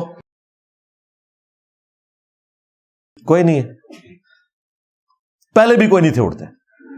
لہذا جو خادم رضوی صاحب کہتے تھے نا کہ امام مالک فرمانے نے امت مر جائے, میں نے کہا تھا بابا جی نہ نہ نہ, پہلے بابے مر جائیں. امام مالک فرمانے تھے پھر امت زندہ کیوں ہے, پھر مر جائے ساری, پھر مر جائے ساری. پوری عالم اسلام اس وقت یا تو مر جائے, یا تو مر جائے سارا عالم اسلام, یا پھر حضور کی عزت پر پہرا دے. بس 2 باتوں میں سے ایک بات ہے بس, یا سارا اکٹھا ہو کے مر جائے تو یا پھر فرانس کو جواب دے. امت کی عمر ہے, امت کا تو اختیار ہی کوئی نہیں ہے. امت تو اس وقت پستی میں ہے. جو بابے نگاہیں مار کے جلا کے راکھ کر دیتے تھے وہ کدھر مر گئے؟ جنہوں کی ڈیوٹیاں نے پہلی ڈیوٹی اس بندے کی ہے کہ جہاں یوٹیوب کی ہارڈ ڈسک رکھی ہوئی ہے نا, ہزاروں کنال کے اوپر انہوں نے جگہ لے کے, ادھر جس بابے غوث کتب کی ڈیوٹی ہے نا پہلے وہ مر جائے, بلکہ کہنا چاہیے کتے کی موت مر جائے کہ وہ رسول اللہ کی شان میں جو گستاخانہ ویڈیوز ہیں وہ ڈیلیٹ نہیں کروا سک رہا. اور تم سے تو گوروں کے منسٹر بہتر ہیں کہ جب ناکام ہوتے ہیں تو خودکشی کر لیتے ہیں. تمہارے سارے غوثوں کو چاہیے خودکشی کر لیں کہ بھائی ہم اپنی ڈیوٹی نہیں پوری کر سکے, رسول اللہ کی عصمت پہ پیرا نہیں ہم دے سکے. ابھی وہ پیرے کی تو میں بات ہی نہیں کر رہا جو ان کے درباروں کے اوپر ساری چرس, ہیروین اور بدکاری کے اڈے بنے ہوئے ہیں, وہ بھی ڈیوٹیاں کو نہیں پوری ہو رہی ہیں. وہ بعد کی چیز ہے, اصل چیز نبی الاسلام کی عصمت کا معاملہ ہے. تو بلغوا عنی ولو آیا, پہنچا دو میری طرف سے خواہ ایک آیت آتی ہو. تو نبی الاسلام تو کہہ رہے ہیں ایک آیت بھی کسی کو آتی ہے اس نے آگے پہنچا دینی ہے. تو آپ کی ڈگری تو مر گیا, ظاہر ہے ڈگری کہاں رہ گیا پھر. ایک آیت پہنچانے والا بھی نبی الاسلام کی ختم نبوت صلی اللہ علیہ وآلہ وسلم کی ڈیوٹی پوری کر رہا ہے, الحمدللہ. علمی پوائنٹ نمبر 3, جامعہ ترمذی میں ایک روایت ہے, اس کی صحت میں اختلاف ہے لیکن اسے سپورٹیو ایک قول ہے ابن عباس کا, جو ہمارے استاد نے اسی ترمذی کی حدیث کے فٹ نوٹ کے اوپر لکھا ہے مشکات المصابیح میں کہ حکمت اور دانائی مسلمان کی گم شدہ میراث ہے, جہاں سے بھی ملے اسے حاصل کر لو, سوائے انجینئر صاحب کے. یہ بعد میں ابھی ایڈ کیا نا, پتہ ہے نا آپ کو, وقت کے ساتھ حدیثیں بھی گھاڑ لی ہیں نا لوگوں نے. تو اصل تو اتنا تھا موقوفاً ابن عباس سے بعض کے نزدیک مرفوع والی روایت بھی درست ہے نبی الاسلام سے، لیکن یہ بیچ میں جو ہے نا یہ بعد میں ایڈ ہوا ہے ہمارے دنیا میں چھوڑے جانے کے بعد، کہ سوائے انجینئر صاحب کے۔ پہلے یہی تھا کہ حکمت اور دانائی مسلمان کی گم شدہ میراث ہے، جہاں سے ملے حاصل کر لو۔ اسی بنیاد کے اوپر میرے بھائی دوسری صدی ہجری کے آلموسٹ اینڈ کے اوپر اور تیسری کے سٹارٹ میں سلطنت عباسیہ کے جو بڑے بڑے حکمران ہیں انہوں نے دوسری جو امپائرز تھی ان کی علمی کتابیں بھی عربی زبان میں ٹرانسلیٹ کی، اور مسلمانوں کا گولڈن پیریڈ سٹارٹ ہوا جو 500 سے 800 سال تک چلا، کہ جہاں سے بھی آپ کو علم کی بات ملتی ہے وہ آپ لے لیں۔ اور اسی میں سائنس نے ترقی کی مسلمانوں کے ہاں، میتھمیٹکس میں، کیمسٹری کے اندر، بایولوجی کے اندر، فزکس کے اندر کتنی ترقی ہوئی۔ تو یہ بنیادی بات کہ جہاں سے بھی ملے آپ لے لو، اس میں کوئی تفریق نہیں ہے کہ اس کے پاس کس فرقے کی ڈگری ہے، یہ ڈگری ہے یا نہیں ہے۔ علمی پوائنٹ نمبر 4 وہ اس سے بھی اگلا ورژن ہے کہ نبی الاسلام نے تو یہاں تک اجازت دی ہے کہ شیطان بھی اگر صحیح بات کرے اس سے بھی لے لو۔ صحیح بخاری میں کہ آیت الکرسی کا وظیفہ حضرت ابو ہریرہ رضی اللہ تعالیٰ عنہ کو شیطان نے تعلیم کیا تھا۔ نبی علیہ السلام نے فرمایا کہ ہے وہ جھوٹا تھا لیکن اس نے بات سچی کی کہ جو رات کو آیت الکرسی پڑھ کے سو جائے تو صبح تک ایک فرشتہ اس کی حفاظت کے اوپر مامور رہتا ہے۔ وہ انسانی شکل میں آیا تو حضرت ابو ہریرہ کو نہیں پتا چلا کہ یہ شیطان تھا، اس زمانے میں علم غیب نہیں تھا نہ ہوتا۔ ہاں بزرگوں کو پتا چل جاتا ہے، وہ بزرگ جو کہ ابو ہریرہ کے گھوڑے کے قدموں کی خاک بھی نہیں، ان کو پتا چل جاتا ہے۔ حضرت ابو ہریرہ کو نہیں پتا چلا کہ یہ 3 دن تک جو مجھے انسانی شکل میں ملتا رہا وہ شیطان تھا۔ دیکھیں کدھر گیا دماغ میرا، تھوڑے دماغ بند، دیو بند، دماغ بند۔ یہ کہتے ہیں سر بلند دیو بند، ہم کہتے ہیں دماغ بند دیو بند۔ ہاں تھوڑا دماغ تو نہیں اس پاسے گیا۔ تو حضرت ابو ہریرہ رضی اللہ تعالیٰ عنہ کو نبی الاسلام نے یہ تعلیم فرما دیا کہ شیطان بھی اگر صحیح بات کرے تو تم نے اس کی صحیح بات کی تصدیق کرنی ہے۔ اچھا اس کا بھی جواب دیتے ہیں، پتہ کیا کہتے ہیں؟ وہ کہتے ہیں جی شیطان کا آپ نے درس تو نہیں رکھوانا، صرف صحیح بات کی تصدیق کرنی ہے۔ تو سرکار ہم کب کہہ رہے ہیں کہ مجھے دیوبندیوں یا بریلویوں اہل حدیث کی مسجد میں کوئی جمعے کا خطبہ دے دو؟ میں کہہ رہا ہوں جو میں ریفرنسز لوگوں میں بیان کر رہا ہوں ان کی تصدیق کر دو۔ یعنی بریلوی جو ہیں وہ پچھلے 100-150 سال سے 11ویں کتنے زور و شور سے منا رہے ہیں، پورا مہینہ منا رہے ہیں۔ بس 11ویں کے اوپر بتا دیں کہ شیخ عبد القادر جیلانی رحمۃ اللہ علیہ نے غنیت الطالبین میں نماز کا طریقہ کون سا لکھا ہے، حنفیوں والا یا بخاری مسلم والا، رفع الیدین والا، رکوع میں جاتے وقت اور رکوع سے اٹھتے وقت، بس یہ بتا دیں۔ اور یہ شیخ عبد القادر جیلانی تو انٹرنیشنل بزرگ ہیں صوفیوں کے، ان کو دیوبندی بھی مانتے ہیں، بریلوی بھی مانتے ہیں، اہل حدیث بھی مانتے ہیں۔ دوسرے انٹرنیشنل بزرگ ہیں امام محمد غزالی، ان کی کتاب سے کیمیائے سعادت سے بتا دیں کہ نماز کا طریقہ انہوں نے کیا لکھا ہوا ہے۔ وہ یہی لکھا ہوا ہے رفع الیدین والا طریقہ، جسے یہ کبھی مکھیاں مارنا کہتے ہیں، کبھی کہتے ہیں بغلوں میں بت رکھ کے آتے تھے، اور یہ دین کی خدمت کر رہے ہیں۔ یار یہ دین کے ساتھ غداری ہے، یہ دین کی خدمت ہے۔ علمی پوائنٹ نمبر 5، اور وہ ایک لاجیکل آنسر میری طرف سے اینٹی وینم اور پھکی کے طور پر، الزامی جواب کے طور پر، کہ اگر کوئی پرائمری اسکول کا بچہ آ کر کسی عالم دین سے یہ کہے کہ سر سورۃ البقرہ کی آیت نمبر 279 میں لکھا ہے کہ جو سود خور ہے اس کے خلاف اعلان جنگ ہے اللہ اور اس کے رسول کا عز وجل و صلی اللہ علیہ وآلہ وسلم، تو کیا اس بچے کا سائز دیکھ کے وہ عالم دین قرآن کی آیت ماننے سے انکار کر دے گا؟ اگر کرے گا تو کافر ہو جائے گا، ڈگری تو چھوڑ دو خود کافر ہو جائے گا۔ یا اسے چاہیے کہ بیٹا اگرچہ تیرے پاس ڈگری تو نہیں ہے لیکن میں ابھی قرآن کھول کے چیک کرتا ہوں کہ واقعی سورۃ البقرہ کی آیت نمبر 279 میں یہ لکھا ہوا ہے یا نہیں، اور جب وہ چیک کرے اور نکل آئے تو اسے چاہیے کہ بیٹا اگرچہ آپ کے پاس ڈگری نہیں لیکن آپ کی بات ٹھیک ہے، اور یہ آپ کی ذاتی بات نہیں، یہ قرآن میں لکھی ہوئی ہے، میں آپ کی بات کی تصدیق کرتا ہوں اور اسی کے مطابق فتویٰ بھی دوں گا۔ لیکن انجینئر صاحب قرآن پیش کریں، بخاری پیش کریں، مسلم پیش کریں، کہتے ہیں ڈگری لے کے آئے. علمی پوائنٹ نمبر 6 جو انہوں نے اس ویڈیو کے اندر بھی کہا اور اکثر کہتے ہیں کہ دیکھیں ڈاکٹر جو ہے وہ پراپر میڈیکل یونیورسٹی سے یا کالج سے بنتا ہے، انجینئر جو ہے وہ بھی انجینئر یونیورسٹی سے بنتا ہے، اس طرح علماء جو ہیں مدارس سے بنتے ہیں. کس مدرسے سے بنتے ہیں جی یہ بتائیں؟ ہاں اس مدرسے سے کہ جس مدرسے کے عالم دین کو عام بریلوی بھی کہتا ہے او آتے آئی گمراہ ہے، دیوبندی تے آئی گستاخ رسول. یہ اوقات ہے ٹوٹل تمہاری ڈگری کی کہ بریلویوں کا بچہ بھی دیوبندیوں کے بڑے سے بڑے عالم کو نہ صرف گمراہ سمجھتا ہے بلکہ گستاخ رسول کہتا ہے. ڈگری تو ویسے ہی فارغ ہو گئی، ڈگری تو مر گیا ڈگری تو مر گیا.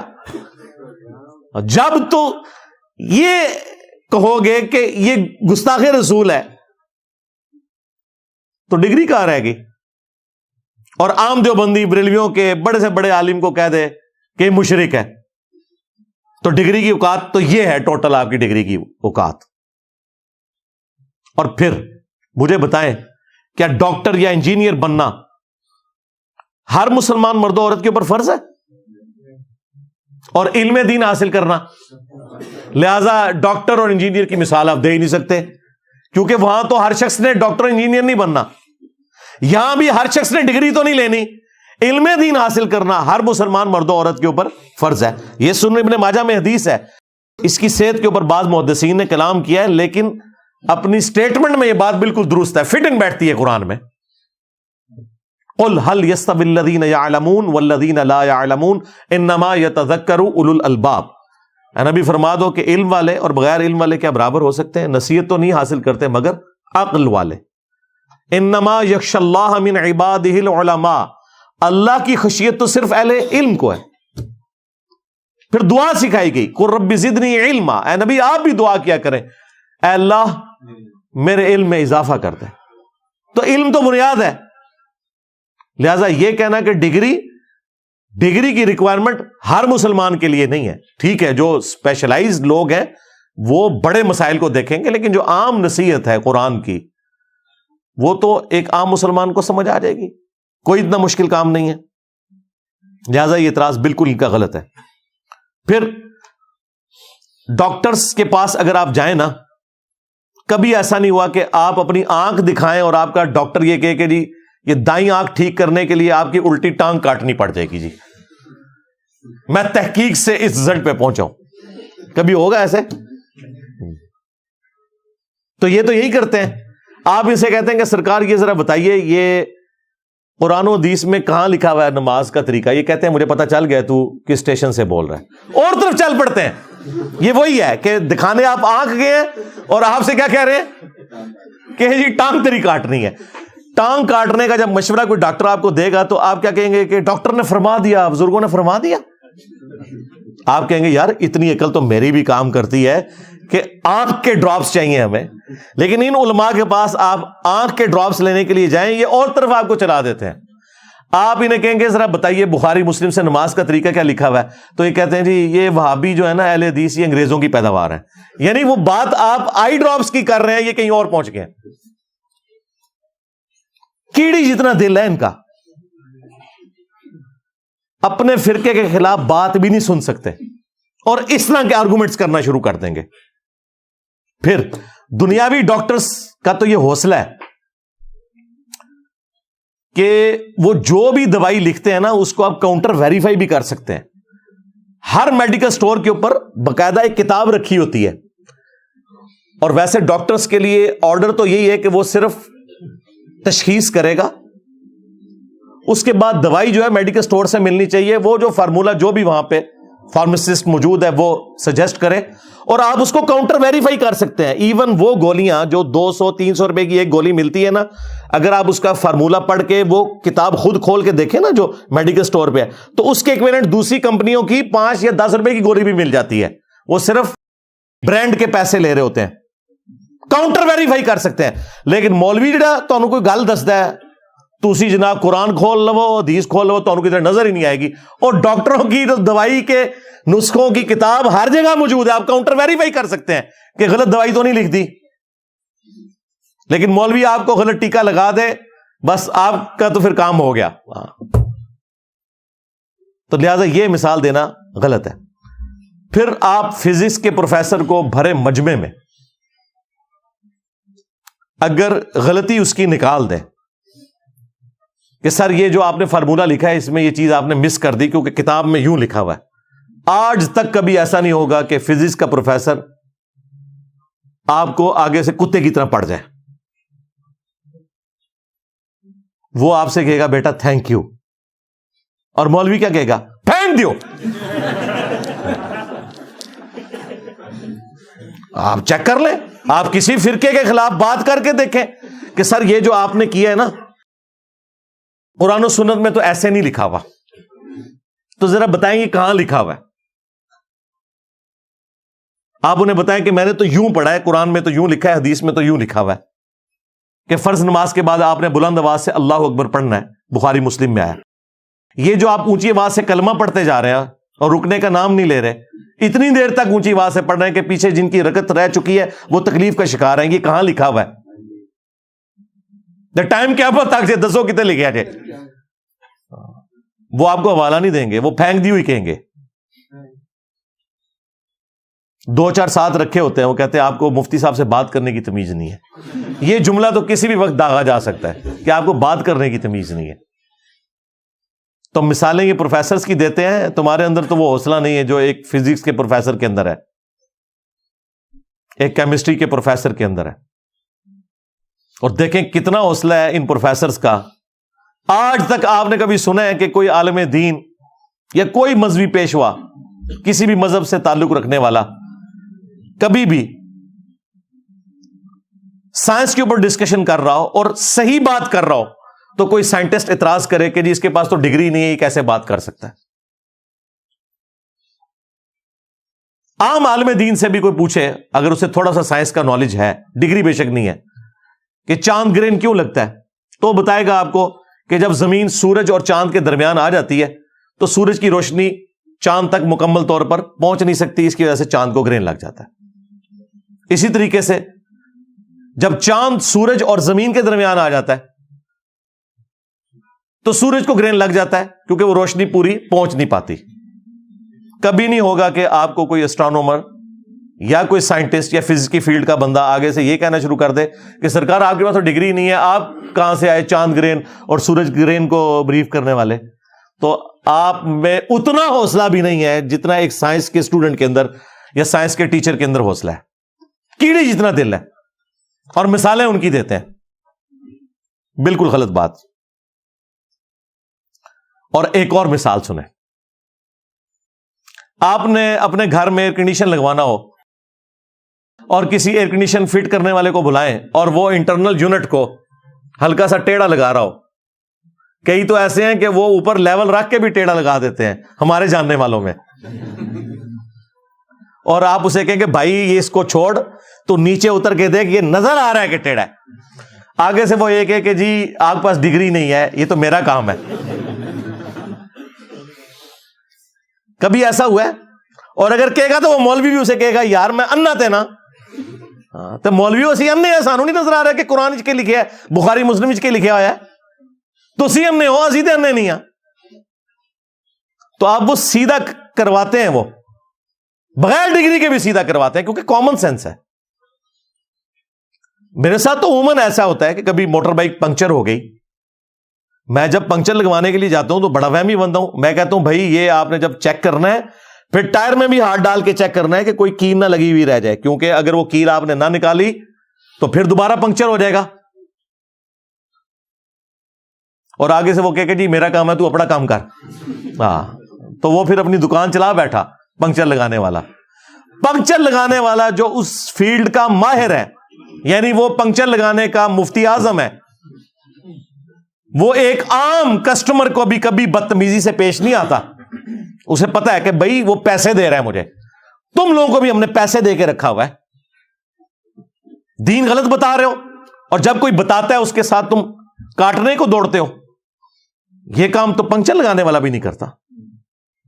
وہ نہیں کبھی کہتا کہ جی ڈگری لے کے آؤ.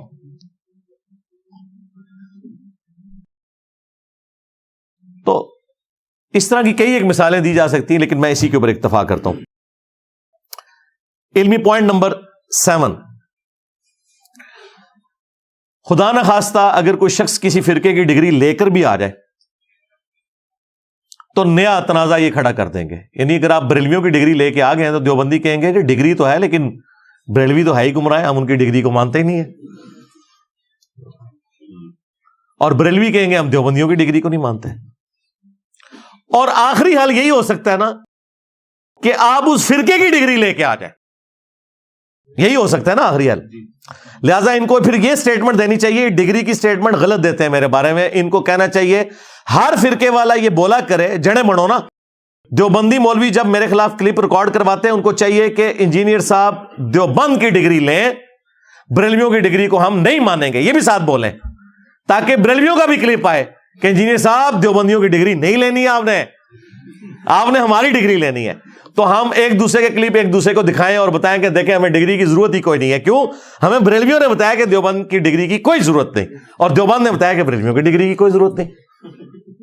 اور سنیوں کی ڈگری تو 8 سال میں ہوتی ہے، شیعہ کی تو 17 سال میں ہوتی ہے کم یونیورسٹی سے. وہ تو زیادہ سال پڑھتے ہیں.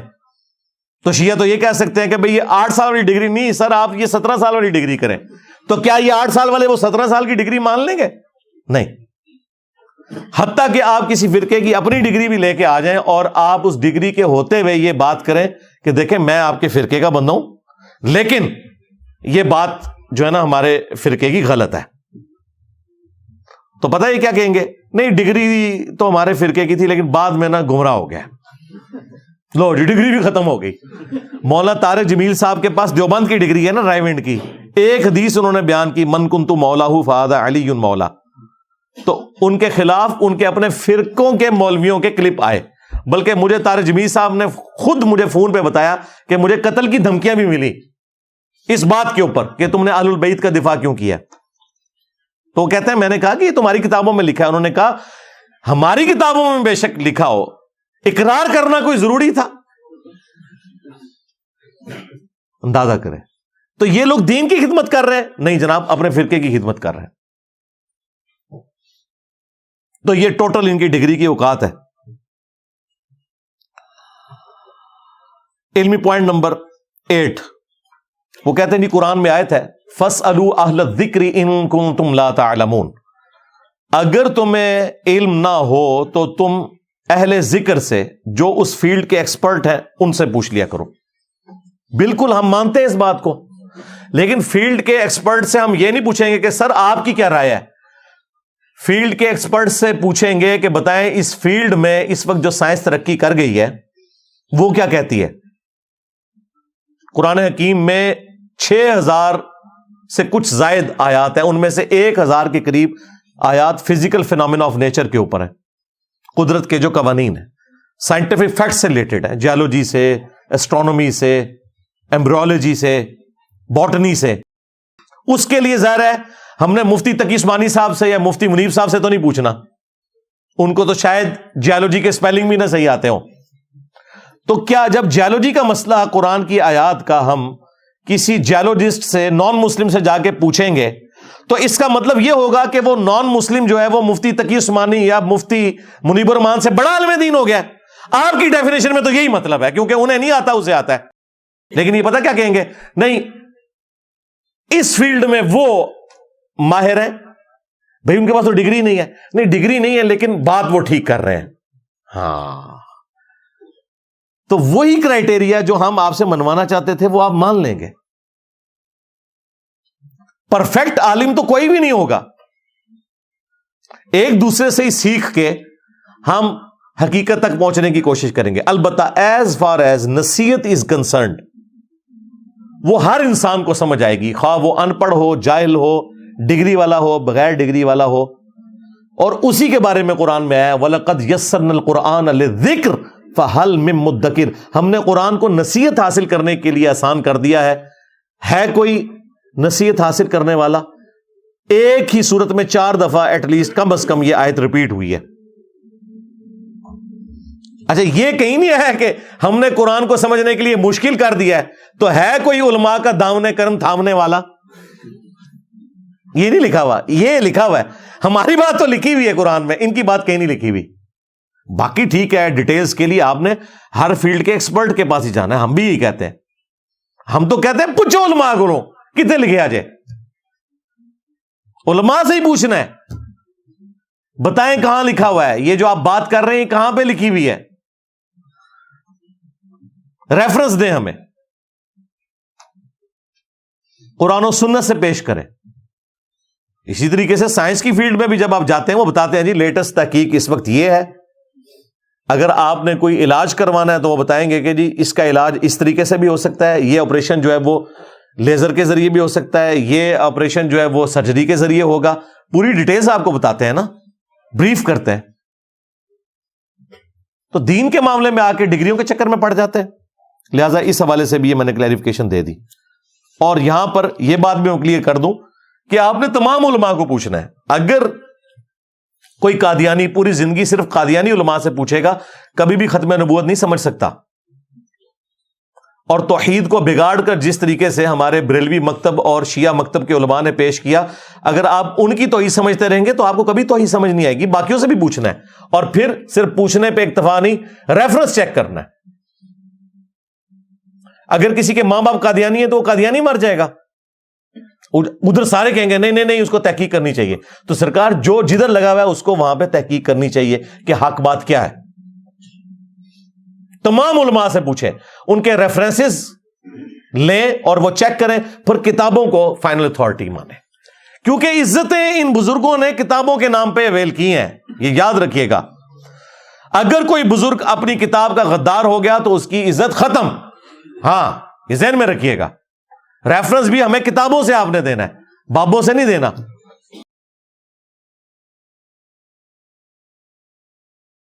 علمی پوائنٹ نمبر 9، اور وہ اکثر لوگ یہ بات کہتے ہوئے نظر آتے ہیں کہ انجینئر صاحب لاجیکلی تو آپ کی باتیں بالکل درست ہیں، لیکن کوئی قرآن و سنت سے ڈائریکٹ ہمیں دلیل دیں کہ جہاں پہ یہ حکم آیا ہو کہ آپ نے صرف کتابوں کو ہی فالو کرنا ہے، بزرگوں کو چھوڑ دینا ہے، کیونکہ دیکھیں کتابیں بھی تو بزرگوں نے لکھی ہوئی ہیں۔ وہ ہمارے استاد جاوید احمد غامدی صاحب بھی اپنے بھول پن میں میرے بارے میں نام لیے بغیر، ان سے سوال کیا گیا تو انہوں نے کہا جی یہ جو لوگ بابوں کے خلاف ہیں تو ان کو شرم کرنی چاہیے، کتابیں بھی تو بابوں نے لکھی ہیں۔ بھائی ہم ان بابوں کے خلاف تو نہیں جنہوں نے کتابیں لکھی ہیں، ہم تو ان بابوں کے خلاف ہیں جو کتابوں کے غدار ہیں۔ اگر ہم ان بابوں کے خلاف ہوتے تو ہم ان کی کتابوں کو یوں اپنے ٹیبل کے اوپر سجاتے۔ ان کی وفات کے 1200 سال کے بعد ان کی بگوٹن اولاد نے تو یہ ٹیبل کے اوپر نہیں کتابیں سجائی ہوئی ہیں، روحانی اولاد نے سجائی ہوئی ہیں۔ میری کوئی امام بخاری سے رشتہ داری نہیں ہے، امام مسلم سے رشتہ داری نہیں ہے، دین کا رشتہ ہے بس۔ تو ان کی کتابوں کو اتنے احترام سے رکھا ہے، وہ خود آ جائیں تو ہم کتنا ان کا احترام کریں گے، لیکن وہ بابے جو کتابوں کے غدار ہیں ان کی عزت ہم کیسے کریں؟ یہ ہو ہی نہیں سکتا، کیونکہ ان لوگوں نے عزتیں اللہ اور اس کے رسول کے نام کے اوپر اویل کی ہیں، چندے کھائے ہیں، جدادیں بنائی ہیں۔ اگر یہ غداری کریں گے تو ان کی عزت بھی ساتھ ہی ختم ہو جائے گی۔ بالکل اس سے بڑی سزا یہ ملے گی کہ میری جیسی بلا ان کے اوپر مسلط ہو جائے گی۔ میرے نبی سا ہے ہی کوئی نہیں، تیرے بابے تھے شاہ ہی کوئی نہیں۔ وچوں ایک چکن گے ایک جملہ کہیں گے دیکھو انجینئر صاحب کتنے غصے میں بات کر رہے ہیں۔ اس طرح کے جملے قرآن سے بھی میں اللہ تعالیٰ کے اٹھاؤں نا تو اللہ تعالیٰ کی کوئی ڈفرنٹ پکچر ہی آپ کو نظر آئے گی، اور نبی الاسلام کی زندگی میں بھی اٹھاؤں تو ڈفرنٹ پکچر نظر آئے گی۔ ایک پورے کانٹیکسٹ میں بات ہو رہی ہے، کوئی مثال بیان ہو رہی ہے، کوئی مزاح میں بات ہو رہی ہے، کوئی اگریسو سٹائل میں ہو رہی ہے، یہ ساری چیزیں جمع کر کے پوری ڈاکٹرن سامنے رکھی جاتی ہے۔ پک اینڈ چوز نہیں آپ نے کرنا ہوتا۔ تو یہ کہنا کہ جی لاجیکلی ڈائریکٹلی دکھائیں، تو یہ مسلمان کو تو ویسے ہی ڈیمانڈ نہیں کرنی چاہیے۔ وہ مسلمان جس کے پیغمبر نے حجۃ الوداع پہ فرمایا اپنے بعد 2 چیزیں چھوڑ کے جا رہا ہوں، اللہ کی کتاب اور اس کے نبی کی سنت، جسے مضبوطی سے پکڑ لوگے کبھی گمراہ نہیں ہوگے۔ وہ ہم سے پوچھ رہے ہیں کہ جی کہاں لکھا ہوا ہے؟ وہاں کیوں نہیں نبی الاسلام نے ذکر کر دیا کہ بابے پکڑ لینا؟ اور نبی الاسلام کے پاس تو وہ بابے تھے جو چھوڑے بھی جا سکتے تھے، ابو بکر، عمر، عثمان و علی رضی اللہ عنہم اجمعین وعلیہم السلام اجمعین۔ ان کی پیروی کا حکم آیا لیکن وہ اور کانٹیکسٹ میں ہے. علیکم بسنتی و سنت الخلفاء الراشدین المہدیین. وہ اس کانٹیکسٹ میں ہے کہ پولیٹیکل ڈیسیژنز کو آپ نے فالو کرنا ہے, اور وہ بھی جو قرآن و سنت کے مطابق ہے. لیکن نبی علیہ السلام کہہ رہے ہیں کتاب و سنت. اس کے پیچھے ریزن یہ ہے کہ نبی علیہ السلام کی وفات کے آلموسٹ 2.25 سال کے بعد حضرت ابو بکر بھی فوت ہو گئے. آلموسٹ 11 سال کے بعد سیدنا عمر بھی شہید ہو گئے. 25 سال کے بعد سیدنا عثمان شہید ہو گئے. 30 سال کے بعد حضرت علی شہید ہو گئے. اور آلموسٹ 100 سال کے بعد آخری صحابی ابو طفیل عامر بن واثلہ رضی اللہ تعالیٰ عنہ المتوفا 110 ہجری, وہ بھی دنیا سے چلے گئے. آج آخری صحابی کو گئے ہوئے بھی آلموسٹ 1350 سال ہو چکے ہیں. لیکن قرآن اور سنت زندہ ہے. اس لیے نبی علیہ السلام نے کہا قرآن و سنت کو پکڑنا. پھر غدیر خم پہ فرمایا قرآن اور میرے اہل البیت. قرآن کو پکڑ لینا, اس میں ہدایت ہے, نور ہے, یہ اللہ کی رسی ہے, جو اسے پکڑے گا ہدایت پہ ہوگا, جو چھوڑ دے گا گمراہ ہو جائے گا. اور دوسری بھاری چیز میرے اہل البیت ہیں. میں اپنے اہل البیت کے معاملے میں تمہیں اللہ کا خوف دلاتا ہوں, یعنی میری وفات کے بعد ان کے ساتھ حسن سلوک کرنا. 3 بار آپ نے یہ جملہ بولا صلی اللہ علیہ وآلہ وسلم. لیکن امت بالکل الٹ چلی, نہ قرآن کو پکڑا نہ اہل البیت کو زندہ چھوڑا, بالکل الٹ چلی امت. تو لکھا ہوا ہے, پھر بھی نہ سمجھ آئے تو سورہ التوبہ کی آیت نمبر 31 اتخذوا احبارہم ورہبانہم اربابا من دون اللہ. یہود و نصارہ نے اپنے علماء کو اور اپنے بزرگوں کو, احبار یعنی وہ عالم جو علم کی گہرائی میں ہو, رہبان راہب صوفی جوگی, ان کو رب مان لیا تھا اللہ کے مقابلے پر. اس آیت کے کانٹیکسٹ میں جامعہ ترمذی میں ایک حدیث ہے, شیخ البانی سلسلہ احادیث صحیحہ میں اسے لے کے آئے ہیں. عدی ابن حاتم مشہور فیاض جو حاتم تائی تھے, ان کے بیٹے مسلمان ہوئے. کہتے ہیں میں نے نبی علیہ السلام سے عرض کی کہ اللہ کی کتاب میں ایک آیت ہے جو مجھے کھٹکتی ہے. نبی علیہ السلام نے کہا کون سی؟ کہا اتخذوا احبارہم ورہبانہم اربابا من دون اللہ. یا رسول اللہ ہم نے تو کبھی بھی اپنے علماء اور اپنے بزرگوں کی پرستش نہیں کی تھی. نبی علیہ السلام نے فرمایا مجھے بتاؤ, جب تمہارے علماء اور یہ جوگی اور صوفی لوگ کسی اللہ کی حلال کردہ چیز کو حرام اور حرام کردہ چیز کو حلال بتاتے تھے تو کیا تم ان کے فتووں کو مان نہیں لیتے تھے؟ ان کا یا رسول اللہ ایسا ہی تھا. فرمایا یہی تو ان کو رب بنانا ہے. یعنی نبی علیہ السلام کہہ رہے تھے عدی ابن حاتم تم نے کر لینا تھا غور, کتابوں کا دین اور ہے, بابوں کا دین اور. آگے سے عدی ابن حاتم نے یہ نہیں عرض کی کہ یا رسول اللہ میں تو جاہل تھا, یہ تو علماء کا کام ہے, ہمیں علماء سے ہی پوچھ کے چلنا چاہیے. اب نبی علیہ السلام تو کہہ رہے ہیں علماء سے نہیں پوچھنا, کتابوں کو دیکھنا ہے, ان علماء سے پوچھنا ہے جو کتابوں کے مطابق فیصلہ کریں. اس کا مطلب ہے کہ ہر انسان نے علماء سے پوچھنے کے بعد کتابوں سے ویریفائی کرنا ہے, ورنہ تو نبی علیہ السلام کو یہ کہنے کی کیا ضرورت تھی کہ تم نے اپنے علماء کو رب مان لیا تھا. مراد یہ کہ اپنے جو علماء ہیں نا, جب وہ بات کرتے تھے تو چیک نہیں تھے کرتے کہ کتابوں میں کیا لکھا ہوا ہے, انبیاء کی وحی میں کیا لکھا ہوا ہے. یہی ہم بھی عرض کر رہے ہیں کہ مرنے سے پہلے اے مسلمان کر لے اس پہ غور. کتابوں کا خدا اور ہے, بابوں کا خدا اور. کتابوں کا پیغمبر اور ہے, بابوں کا پیغمبر اور. کتابوں کا دین اور ہے, بابوں کا دین اور. اگرچہ بابے بھی اسی خدا رسول پیغمبر اور کتابوں کے ماننے والے تھے, لیکن ان کوالٹیز کے ساتھ نہیں جو قرآن و سنت میں آئی ہیں. انہوں نے اپنی خرافات کو دین کا نام دے دیا. حتیٰ کہ نبی صلی اللہ علیہ وآلہ وسلم کو جب اللہ تعالیٰ نے کفار کے ساتھ بحث کرنے کے حوالے سے ایجوکیٹ کیا تو سورۃ الاحقاف میں فرمایا کہ ان کافروں سے کہو ایتونی بکتاب من قبل ھذا او اثارۃ من علم ان کنتم صادقین. اے نبی ان سے فرماؤ اگر قرآن کو نہیں مانتے نا تو اس کتاب سے پہلے جتنی الہامی کتابیں نازل ہوئی ہیں نا وہ لے آؤ, یا انبیاء کے آثار یعنی سنت, اس کا ریٹن ریکارڈ حدیث. کہتے ہیں نہیں حدیث کا ذکر کدھر ہے؟ قرآن میں موجود ہے. اگر تم سچے ہو, یعنی اگر تم اپنے دلائل میں سچے ہو, اس قرآن کو نہیں مانتے, تو اپنی الہامی کتابیں اور انبیاء کے آثار سنت لے آؤ. بتاؤ اس میں کہاں لکھا ہوا ہے کہ اللہ کے ساتھ کسی کو شریک ٹھہرایا جا سکتا ہے؟ نبی علیہ السلام کو اللہ تعالیٰ یہ سکھا رہا ہے کہ کتابوں سے بات کرنی ہے. اور میرا یہ دعویٰ ہے کہ ایز فار ایز توحید از کنسرنڈ, دنیا کے جتنے بھی ریلیجن ہیں, جیوز ہوں, کرسچنز ہوں, ہندو ہوں, مسلمان ہوں, سکھ ہوں, کوئی بھی ہوں, کتابیں ایک خدا کی بات کرتی ہیں, اور وہ خدا ہے جیلس گاڈ ہے, اپنے ساتھ کسی کو شریک نہیں ٹھہراتا، کسی پیغمبر کو، کسی فرشتے کو، کسی بزرگ کو نہیں۔ ہاں پریکٹیکلی دیکھ لیں، سارے فرقوں کے، سارے مذاہب کے ماننے والے لوگ مرے ہوئے لوگوں کو قبروں پہ جا کے پکار رہے ہیں اور ان سے نظر نیاز کر رہے ہیں بجائے اللہ سے مانگنے کے۔ تو کتابوں کا دین جو ہے وہ آپ نے فالو کرنا ہے، صرف ان بابوں کو ماننا ہے جو کتابوں کو مانتے ہیں۔ تو یہ جو الزام بار بار میرے اوپر لگتا ہے، کتابوں کی بات کرتا ہے تو بابوں کی بے حرمتی کرتا ہے، یہ کتابیں بھی بابوں نے لکھی ہیں۔ او سرکار جدہ لوکی کلمہ پڑھ دے او محمد اور تے میاں محمد بخش اور ہیں وہ تواڈے بابے اور بخاری مسلم اور یہ تو سارے وفادار ہیں اپنے پیغمبر کے، تمہارے بابے وہ ہیں جنہوں نے غداریاں کی ہیں۔ تو اس طرح تو نہ کرو کہ دونوں چیزوں کو مکس کر کے پبلک کو دھوکہ دینے کی کوشش کرو۔ آخری علمی پوائنٹ نمبر 10، وہ کہتے ہیں جی باتیں آپ کی ساری بالکل درست ہیں، لیکن بس ہمیں ایک خطرہ ہوتا ہے کہ ڈائریکٹ اگر قرآن و حدیث کوئی پڑھے نا تو گمراہ بھی ہو سکتا ہے۔ توبہ توبہ توبہ، ہزاروں کرسچنز ہر سال قرآن کا ترجمہ انگریزی میں پڑھ کے مسلمان ہو جائیں، اللہ کے ساتھ دشمنی پہ رکھا ہوا عقیدہ کہ ایک انسان کو انہوں نے خدا بنا لیا، عیسیٰ ابن مریم کو علیہ السلام،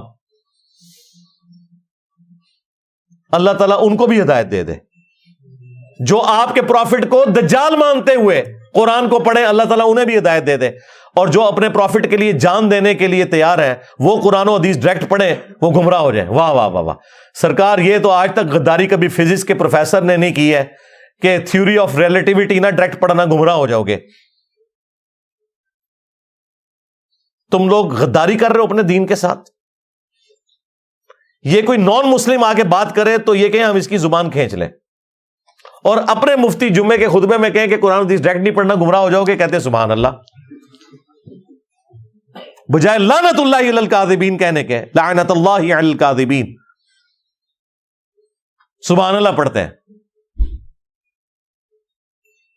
تو غداری کر رہے ہیں نا یہ لوگ۔ اور دوسری بات، ہم میں سے کون ڈائریکٹ قرآن پڑھتا ہے؟ جب میں آپ سے کہتا ہوں کہ بریلوی ہو تو اپنے امام احمد رضا بریلوی کا ترجمہ پڑھ لو، دیوبندی ہو تو اپنے امام اشرف علی تھانوی صاحب کا ترجمہ پڑھ لو، اہل حدیث ہو تو اپنے امام جونا گڑھی صاحب کا ترجمہ پڑھ لو، شیعہ ہو تو اپنے امام سید فرمان علی شاہ کا ترجمہ پڑھ لو، اور عام جو سیدھے سادے مسلمان ہیں مولانا مودودی کا ترجمہ پڑھ لو، تو بھائی ہم آپ کو کب کہہ رہے ہیں کہ آپ ڈائریکٹ قرآن پڑھیں؟ ہم کہہ رہے ہیں کہ آپ ڈائریکٹ اپنے بزرگوں سے قرآن پڑھیں۔ مجھے بتائیں دنیا کا کوئی عالم یہ دعویٰ کر سکتا ہے کہ میں احمد رضا بریلوی سے بہتر ترجمہ کر لوں گا اور وہ ہو بریلوی عالم؟ اس کی تو ڈگری کینسل ہو جائے گی۔ تو اسے کہ ہم نے آپ سے نہیں پڑھنا، مفتی منیف سے بھی نہیں پڑھنا، ہم ڈائریکٹ اعلیٰ حضرت سے پڑھیں گے، احمد رضا بریلوی صاحب سے، کیونکہ انہوں نے ترجمہ کمائی کے لیے کیا تھا۔ نہیں نہیں نہیں، کمائی کے لیے نہیں کیا۔ کس لیے کیا تھا؟ تاکہ عوام کو پتہ چل جائے تو ہم عوام ہیں۔ جب وہ قرآن ہماری زبان میں ٹرانسلیٹ ہو گیا تو اب وہ عربی کا بیریئر بھی ختم ہو گیا۔ جس طرح صحابہ کرام ان پڑھ تھے میجورٹی، چونکہ ان کی زبان میں تھا قرآن، انہیں سمجھ آ گیا، اور چند سالوں کے اندر اس قرآن نے ایسی بجلی بھری کہ انہوں نے رومنز اور پرشینز کو اکھاڑ کے رکھ دیا۔ ہزاروں سال کی امپائرز استحصال کر رہی تھی اپنی عوام کا، انہیں اکھاڑ کے رکھ دیا۔ تو جب ہماری زبان میں قرآن ٹرانسلیٹ ہو گیا تو ہم اسی عالم سے پڑھ رہے ہیں جس نے ترجمہ کیا ہے، ڈائریکٹ کوئی بھی نہیں پڑھ رہا۔ یہ الزام لگانا بند کرو، جھوٹ بولتے ہو تم۔ دیکھا کیسا جھوٹ پکڑا ان کا، کیسے ڈائریکٹ پڑھتے ہیں۔ ڈائریکٹ کب پڑھ رہے ہیں؟ بخاری مسلم کا ترجمہ انجینئر صاحب نے کیا ہے، ہر فرقے نے اپنا اپنا کیا ہوا، پڑھ لو جو مرضی پڑھ لو، نماز کا طریقہ وہی نکلنا ہے جو بخاری مسلم میں لکھا ہوا ہے، جتنی مرضی دو نمبری کرنی ہے کر لو۔ ایاک نعبد و ایاک نستعین کا ترجمہ وہی نکلنا ہے، اس سے یا علی مدد یا شیخ عبد القادر جیلانی مدد کوئی نہیں ثابت ہونا، جو مرضی کر لو۔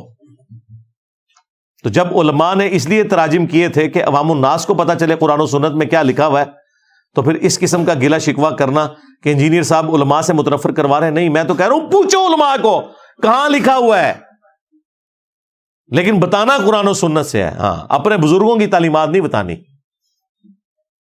اب یہاں پہ آ کے پھر یہ لوگ پھنس جاتے ہیں۔ باقی اس حوالے سے ان کے پاس ایک لیم ایکسکیوز ہوتا ہے، وہ کہتے ہیں کہ قرآن میں لکھا ہوا ہے کہ قرآن ڈائریکٹ پڑھنے سے انسان گمراہ ہو سکتا ہے۔ استغفر اللہ۔ جس کا یہ عقیدہ ہے کہ قرآن کتاب گمراہی ہے وہ شخص پکا کافر ہے، اسلام سے خارج ہے۔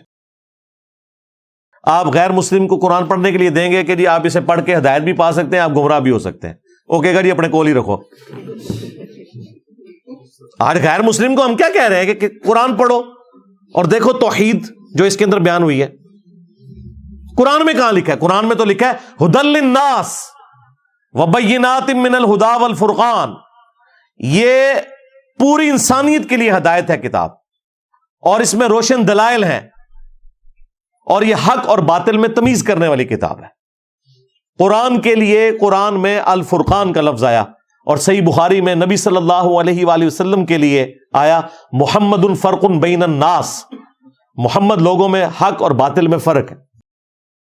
نبی الاسلام بھی الفرقان ہے، قرآن بھی الفرقان ہے، کیونکہ رسول اللہ کی ذات قرآن مجسم ہے، یعنی جسم کی شکل میں اگر قرآن آ جاتا وہ نبی الاسلام کی مبارک ذات ہے، وہ بھی فرقان ہے۔ تو جب قرآن میں لکھا ہے یہ پوری انسانیت کے لیے ہدایت ہے، پھر یہ کہنا کہ قرآن پڑھ کے کوئی گمراہ ہو سکتا ہے، وہ آؤٹ آف کانٹیکسٹ انہوں نے آیت کوٹ کی۔ وہ بیسیکلی کافروں نے اعتراض کیا تھا کہ قرآن اللہ کی کتاب ہے، اس میں مکڑی کی مثال کیوں آئی، اس میں مکھی کی مثال کیوں آئی؟ بات سمجھانے کے لیے آئی نا۔ تو اللہ تعالیٰ نے اسے ریبٹل کیا کہ بے شک اللہ تعالیٰ اس چیز سے حیا محسوس نہیں کرتا کہ مچھر کی مثال بیان کرے یا اس سے بھی کسی حقیر چیز کی، کیونکہ اللہ تعالیٰ کا مقصد کسی کے اوپر علمی روب ڈالنا نہیں ہے بلکہ بات سمجھانا ہے۔ پھر اللہ تعالیٰ نے فرمایا کہ جو ایمان والے ہیں، یا صحیح ترجمہ کر لیں جو بات ماننے والے ہیں، جو ایمان والے ہیں یعنی بات ماننے والے ہیں، وہ جانتے ہیں کہ یہ ان کے رب کی طرف سے حق نازل ہوا ہے، پرپسفل کتاب ہے۔ لیکن جو لوگ گمراہی پہ تلے ہوئے ہیں وہ کہتے ہیں اللہ کو یہ مثال بیان کر کے کیا ملا، مکھی کی، مکڑی کی۔ تو اس پہ اللہ تعالیٰ نے پھر ریبٹل کرتے ہوئے کہا کہ یہ اس لیے اللہ تعالیٰ نے مثال بیان کی کہ جو اہل ایمان ہے وہ تو لے آئیں ایمان، اور جو گمراہی پر تلے ہوئے ہیں بات نہیں ماننے والے، تو اللہ تعالیٰ پھر اس کے ذریعے سے انہیں گمراہ کر دیتا ہے تاکہ وہ بات کا انکار کر کے گمراہ ہو جائے۔ بات مان کے کبھی کوئی گمراہ نہیں ہوتا، ہاں بات کا انکار کر کے۔ یضل بہ کثیرا ویہدی بہ کثیرا وما یضل بہ الا الفاسقین، وہ ساتھ یہ بھی آ گیا کہ اس سے گمراہ نہیں ہوتے مگر فاسق لوگ جو گمراہی کے اوپر تلے ہوئے ہیں۔ قرآن میں کہیں نہیں لکھا ہوا قرآن گمراہی پھیلاتا ہے، نعوذ باللہ۔ یہ اس بارش کی مانند ہے جو اگر زرخیز زمین کے اوپر پڑے گی تو اس سے کھیتی نکلے گی، پھول نکلیں گے، اور اگر یہ بارش کسی تافون کے ڈھیر کے اوپر پڑے گی اس سے بدبو نکلے گی۔ اب یہ قصور اس گندگی کے ڈھیر کا ہے، جو گندگی کے ڈھیر انہوں نے خود اپنے اندر جمع کیے ہیں۔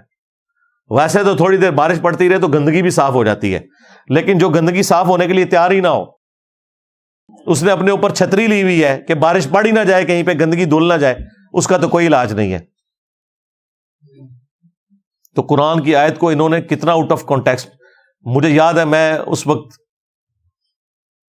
چوتھی کلاس کا اسٹوڈنٹ تھا، تو ہم سپارہ پڑھنے کے لیے جب مسجد میں جایا کرتے تھے تو ہمارے قاری صاحب نے ایک ہی آیت پورے قرآن کی یاد کی ہوئی تھی، روزانہ اسی کے اوپر درس ہوتا تھا، یضل بہ کثیرا ویہدی بہ کثیرا۔ قرآن پڑھ کے لوگ ہدایت بھی پا جاتے ہیں، گمراہ بھی ہو جاتے ہیں، اور اللہ کے فضل سے، بلکہ کہنا چاہیے اللہ کے غضب سے، انہوں نے بچپن میں ہی ایسی آپ کہہ لیں کہ برین واشنگ کی کہ پھر قرآن کھولا نہیں ہے اس ڈر سے کہ کہیں گمراہی نہ ہو جائے، اور جب کھولا ہے تو دیکھیں پوری دنیا کو وقت ڈال دیا ہے۔ میرے نبی سا ہے ہی کوئی نہیں، تیرے بابے تے شاہی کوئی نہیں، اوے پہ گیا جو تھوڑے بزرگوں نے، پہ گیا جو ہے، پہ گیا جو ہے۔ واقعی بالکل صحیح گل ہے، پہ گیا جو اوے پہ گیا جو تھوڑے پیواں پیراں نو سر نکلو باہر۔ اسی پھر بھی نوکری ادا کردے پے، اسی پھر بھی نوکری ادا کردے پے۔ اوے مرزے دے خلاف تھوڑے پیو نے کرنی جانے، نکلو باہر۔ سٹیج پر بیٹھنے والے ہاتھ کھڑا کر کے بتائیں، مجھے بتائیں یہ کام ٹھیک ہے کہ نہیں؟ تماشا کرتے ہو، پھر کہتے ہیں مسلک کا کام نہیں ہوتا، مسلک والوں کو تم خود رگڑتے ہو، اور جڑا تواڈے پیواں نو پے گیا ہن تسی چوپ بیٹھے ہو، اور نکلو باہر۔ تواڈے بزرگ پے رہے نے دین نو، تے اللہ تعالیٰ نے پھر انہاں دے اوتے کسی نو مسلط تے کرنا سی نا۔ تو یہ دیکھیں کتنی بڑی غداری کہ جی گمراہ کر دیتا ہے قرآن، یہ آؤٹ آف کانٹیکسٹ انہوں نے کوٹ کیا۔ اچھا پھر اس کو بھی مان لیں گے، پھر کہیں گے دیکھیں جی گدھے کے اوپر آپ کتابیں لاد دینا، تو اس سے کوئی عالم تو نہیں بن جاتا. قرآن میں لکھا ہوا ہے کہ جی علماء یہود کی مثال گدھوں کی سی ہے، جس طرح گدھوں پر کتابیں لدی ہوتی ہیں. اوے گدھو، یہ تمہاری مثال ہے. ہاں،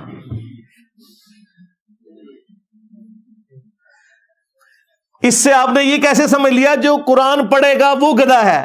اللہ تعالیٰ کہہ رہا ہے کہ جس کے شوکیس میں قرآن، بخاری، مسلم رکھے ہوئے ہیں، اگر وہ شوکیس میں ہی رہنے دے اور اسے نہ پڑھے تو وہ گدھے کی مثال ہے. جس طرح گدھے کے اوپر آپ کتاب لاد دیں، وہ اس کتاب سے استفادہ نہیں کر سکتا، صرف بوجھ اٹھاتا ہے. ان کے شوکیسوں نے بوجھ اٹھائے ہوئے کتابوں کے، پڑھتے نہیں ہیں. اسی کتاب سے آپ کو نماز کا طریقہ نہیں بتا سکتے بخاری مسلم سے، کیونکہ یہ حنفی ہیں، اس کے خلاف نکلے گا. تو یہ تمہاری مثال بیان ہوئی بھی ہے کہ جس طرح علماء یہود نے صرف اسرائیلی کتابوں کا بوجھ اٹھایا ہوا تھا، ان کتابوں کو پڑھ کے انہوں نے پیغمبر آخر الزمان کو نہیں پہچانا صلی اللہ علیہ وآلہ وسلم، اور سب سے پہلے کافر ہو گئے اس پیغمبر کے. تو یہ علماء بھی انہی علماء یہود کی مانند ہے کہ کتابیں تو شوکیسوں میں رکھی ہیں، استفادہ نہیں کر سکے. سمجھ رہے ہیں نا میری بات؟ ہاں، تو یہ گدھوں کی مثال ان کی بیان ہوئی ہے. جو کتاب پڑھ لے وہ گدھا نہیں ہے، جو کتاب اٹھائی رکھے اس سے استفادہ نہ کرے، شوکیس میں رکھے، اس کو بھی چھوٹا سا تالا لگا کے کہ میری غیر موجودگی میں بھی نہ کوئی کھول لے، وہ ہے گدھوں کی مثال. یعنی کہ آپ لوگ بزرگان دین انورٹڈ کاماس کے اندر، اور یہ گدھے کی مثال صحیح بخاری اور مسلم میں نبی الاسلام نے اپنی امت کے علماء سوء کے لیے بیان بھی کی ہے کہ میں نے اپنی امت کے وائزین کو جہنم میں انتڑیوں کے ساتھ، یعنی یہ جو انتڑیاں انسان کے اندر ہوتی ہیں نا، ان کے ساتھ کولو کے گدے کی طرح چکر کاٹتے ہوئے دیکھا ہے. اگلے زمانوں میں یہ گندم کو ان کے سٹوں سے دانوں کو الگ کرنے کے لیے نا اس کے اوپر گدے چلائے جاتے تھے، کہیں پہ بیل چلائے جاتے تھے. تو نبی السلام نے کہا میں نے اپنی امت کے وائزین جہنم میں دیکھے ہیں اپنی انتڑیوں کے گرد یوں چکر کاٹ رہے ہیں، اور اہل جہنم ان کے گرد جمع ہوں گے اور کہیں گے کہ حضرت صاحب تسی بھی؟ ہاں، یہ لکھا ہوا ہے کہ تو ہمیں بتایا کرتا تھا کہ یہ کام کرنے سے بندہ جہنم میں پہنچ جائے گا، تو تو بھی وہاں گیا، یعنی ہم نے تو عمل نہیں کیا، چلو تو ہمیں بتاتا تھا. تو وہ آگے سے پھر وہ وائزین کہیں گے کہ افسوس، جو ہم تمہیں کہا کرتے تھے خود بھی ان پہ عمل نہیں کرتے تھے. تو یہ علماء سوء کی مثال بیان ہو رہی ہے گدھے کی، قرآن میں بھی اور بخاری اور مسلم کے اندر بھی. لہذا ان کا یہ بار بار اس چیز کو اٹھانا، یہ پھر ان کے حق میں ہی برا ہوگا. سورۃ الاعراف میں تو اللہ تعالیٰ نے بلعام بن باورا جو ایک یہودی عالم تھا، کتے کی مثال اسے بیان کیا ہے کہ اللہ تعالیٰ فرماتا ہے کہ یہ کتے کی مثال ہے، جیسے کتا ہر وقت زبان ہانپتا رہتا ہے، خواہ اس پہ بوجھ ڈالیں یا نہ ڈالیں اس کی رال ٹپکتی رہتی ہے، یعنی وہ دنیا میں گھر جاتا ہے. ایک یہودی عالم تھا بلعام بن باورا. بلعام بن باورا بھی ہے، بلعام بن باورا بھی، یہ دونوں پروننسیشن اس کے لیے آتی ہیں. المستدرک للحاکم میں ابن مسعود کا قول موجود ہے ایک یہودی عالم کے بارے میں. وہ بھی عورت کے چکر میں پھنس گیا تھا، چاچیوں کے چکر میں، جیسا علماء بھی چاچیوں کے چکر میں پڑ جاتے ہیں. تو وہ اللہ تعالیٰ ہمارا یہ کتے کی مثال ہے. لہٰذا ہمارے استاد ڈاکٹر اسرار صاحب بھی جب علماء سوء کے لیے کتے کی مثال بیان کرتے تھے، لوگ چڑھتے تھے یہ علماء کو کتا کہہ رہے ہیں. جناب قرآن میں لکھا ہوا ہے علماء سوء کے لیے کتے کی مثال، یہ کوئی نٹوریس مثال نہیں ہے، یہ ذہن میں رکھیے گا. اور ابو داؤد میں حدیث ہے کہ میری امت میں ایسے گروہ پیدا ہوں گے جن میں بدعتیں اس طرح راسخ ہو جائیں گی جیسا کہ باولا کتا کسی کو کاٹ جائے اور اس کے ایک ایک ریشے میں اس کا حلق پہنچ جائے. میری امت میں ایسے گروہ پیدا ہوں گے، ان کے اندر گمراہی ایسے پھیل جائے گی کہ ان کے ایک ایک ریشے تک وہ بدعت پہنچ جائے گی.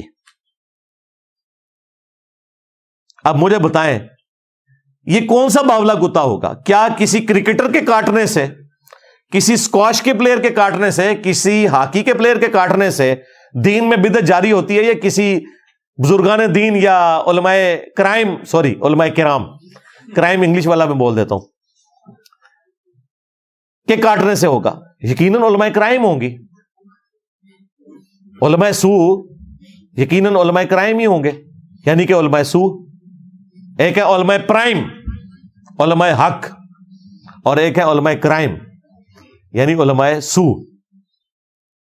تو انہی کا ذکر ہے. تو ابو داؤد شریف میں کتے کی مثال نبی علیہ السلام نے بھی علماء سو کے لیے بیان کر دی. اب اس میں تو میں یعنی اور کتنا بول سکتا ہوں. آخر میں کنکلوڈ کرتا ہوں اپنی گفتگو کو اس آیت کے اوپر جو ہمارے محلے میں جب ایک دیوبندی مفتی صاحب نے ہمارے خلاف ایک جلسہ کروایا تو پورا 2 گھنٹے کا پروگرام ایک آیت کے آدھے ٹکڑے کے اوپر کیا، اور وہ یہ تقلید کے طور پہ پیش کرتے ہیں. میں چاہ رہا ہوں وہ ساتھ ہی کور کر دوں. قرآن کی آیت ہے یا ایھا الذین آمنوا اطیعوا اللہ واطیعوا الرسول واولی الامر منکم. بس اتنی اس نے آیت پڑھی، 2 گھنٹے آڈینس کے برباد کر کے چلا گیا. ہمارے ایک اسٹوڈنٹ بیٹھے ہوئے تھے جن کی داڑھی بھی نہیں تھی، انہوں نے بعد میں کہا حضرت یہ آیت پوری تو کرنی تھی آپ نے، تو آپ کو جواب مل جاتا. آیت کا ترجمہ ہے کہ اے ایمان والو اطاعت کرو اللہ کی اور اطاعت کرو اس کے رسول کی اور اولو الامر کی بھی اطاعت کرو، یعنی جو تمہارا حکمران ہے، خلیفہ وقت ہے. وہ اولو الامر سے مراد علماء کرام کو لیتے ہیں اور اپنے ائمہ مجتہدین کو لیتے ہیں. کرالری بنا کے چلیں ہم مان لیا جی ان کو بھی آپ لے لیں، کوئی مسئلہ نہیں. تو کہتے ہیں دیکھیں یہاں سے تقلید واجب ہو جاتی ہے. اللہ کی اطاعت ہے رسول کی اور مجتہد کی. ہم کہتے ہیں کہ اگر یہ اطاعت واجب ہے تو اس کے ساتھ اطاعت کا لفظ کیوں نہیں آیا؟ اطیعوا اللہ، اطیعوا الرسول، اور ساتھ ہے وَأُولِي الْأَمْرِ مِنْكُمْ. اطاعت کا لفظ ہی اس سے ہٹا لیا تاکہ کوئی شخص تیسرے بندے کی اطاعت کو ایبسولوٹ نہ مان لے. اطاعت اللہ اور اس کے رسول کی ہے اور حکمران کی بھی بات ماننی ہے، لیکن وہ ایبسولوٹ نہیں. ساتھ ہی آیا اسی آیت میں فَإِن تَنَازَعْتُمْ فِي شَيْءٍ فَرُدُّوهُ إِلَى اللَّهِ وَالرَّسُولِ. اگر تمہارا اولو الامر سے بھی جھگڑا ہو جائے نا تو معاملے کو پلٹانا ہے تم نے اللہ اور اس کے رسول کی طرف، آج کی ڈیٹ میں قرآن و سنت کی طرف. ظاہر ہمارے سامنے تو نبی اسلام موجود نہیں، ان کی تعلیمات ہے. اِن كُنتُمْ تُؤْمِنُونَ بِاللَّهِ، اگر تم واقعی اللہ پر ایمان رکھتے ہو نا، وَالْيَوْمِ الْآخِرِ، اور آخرت کے دن کے اوپر، ذَلِكَ خَيْرٌ وَأَحْسَنُ تَأْوِيلًا، اسی میں تمہاری خیریت ہے اور اسی کا انجام بہتر ہونے والا ہے کہ تم نے جب کبھی بھی جھگڑا ہو فیصلہ اللہ اور اس کے رسول سے کروانا ہے. جھگڑا کس سے ہوگا؟ کیا اللہ سے ہوگا؟ رسول سے ہوگا؟ نہیں، اولو الامر کے ساتھ جھگڑا ہوگا، یعنی علماء کرام کے ساتھ، یعنی بزرگان دین کے ساتھ. اور اگر کسی کو برا لگے تو دوسرے فرقے کے بزرگان دین کے ساتھ، ہاں اے ان ٹھیک کیا جائے، دوسرے فرقوں کے علماء کرام کے ساتھ، ہاں اے ان کا ٹھیک کی تیجیے. تو یہ آیت بالکل واضح ثبوت ہے جو یہ تقلید کے حق میں پیش کرتے تھے. ایک فَاسْأَلُوا أَهْلَ الذِّكْرِ إِن كُنتُمْ لَا تَعْلَمُونَ، وہ تو میں نے پہلے بریف کر دیا، طبیعت ان کی صاف کر دی ہے. تخصص فی التفسیر، اسی تو ہم دس رہے ہیں تفسیر کیوں ہوندی ہے، ترجمہ بھی نہیں تسی پورا پڑھ دیں. تو وہ جو مفتی ادھر آیا نا ہمارے محلے کی مسجد میں، پورا درس اس کے اوپر دے کے گیا وَأُولِي الْأَمْرِ مِنْكُمْ. بعد میں ہمارے بھائی نے کہا آگے پڑھو، کہتے ہیں یہ آگے میرا موضوع ہی نہیں تھا. وہ آیت ایک ہے، موضوع نہیں تھا، بات پوری نہیں. یعنی نماز کے قریب مت جاؤ، یہ میرا موضوع ہے. جب تم نشے کی حالت میں ہو، یہ میرا موضوع ہی نہیں ہے. لو سامو پھر ان کا علاج لو سامو ہی ہے. ٹھیک ہے، کیونکہ وہ پوری کے پوری ڈاکٹر نہیں الٹ جانی تھی نا. اس سے تو تقلید کی نفی ہو رہی تھی، اندھی تقلید کی، کہ اطاعت ہے اللہ کی، اس کے رسول کی اور حکمران وقت کی ہے، لیکن فَإِن تَنَازَعْتُمْ فِي شَيْءٍ فَرُدُّوهُ إِلَى اللَّهِ وَالرَّسُولِ. جھگڑا ہو جائے اللہ رسول کی طرف لوٹانا ہے. اور دیکھیں اس میں اللہ رسول کے ساتھ خلفائے راشدین، صحابہ کرام، اہل بیت کا بھی ذکر نہیں آیا. کیوں؟ ان کا بھی آپس میں اختلاف ہوگا، انہوں نے بھی فیصلہ اللہ رسول سے کروانا ہے عز وجل وصلی اللہ علیہ وآلہ وسلم. لیں پھر مثال لیں، بخاری مسلم دونوں میں حدیث ہے. حضرت حسان ابن ثابت مسجد نبوی میں بیٹھ کے نعتیہ اشعار پڑھ رہے ہیں. حضرت عمر فاروق خلیفہ وقت ہیں، علیکم بسنتی و سنت الخلفاء الراشدین المہدیین، ان میں سے ایک ہے. انہوں نے صرف تیکھی نظروں سے دیکھا حضرت حسان کو کہ مسجد میں شعر پڑھ رہے، بولا کچھ نہیں. حسان جو کہ شاعر تھے، شاعر دلیر بھی نہیں ہوتے، بڑے نرم دل ہوتے ہیں، رقیق القلب، اور حضرت عمر جیسی پرسنالٹی سامنے ہو تو ویسے ہی انسان جو ہے وہ کانفیڈنس لوز کر جاتا ہے نا. اس سے پہلے کہ حضرت عمر کچھ بولتے، صرف انہوں نے دیکھا تو حضرت حسان نے کہا عمر اس طرح نہ دیکھ میری طرف، تجھ سے بہتر شخص مسجد میں ہوتا تھا، میں انہیں بھی نعتیہ اشعار سناتا تھا. محمد رسول اللہ صلی اللہ علیہ وآلہ وسلم.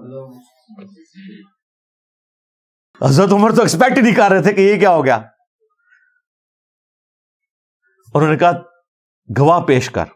اچھا اپنی شرمندگی بھی نہیں انہوں نے مطلب چھپانے کی کوشش کی کہ بھئی میں تو ویسے تکن آیا تھا کہ کتنے بندے بیٹھے ہو. یہ کہہ سکتا تھا کوئی بندہ، مکاری کر دیتے ہیں نا یہ لوگ علماء جو ہیں. لیکن خلفائے راشدین بالکل کلین سلیٹ.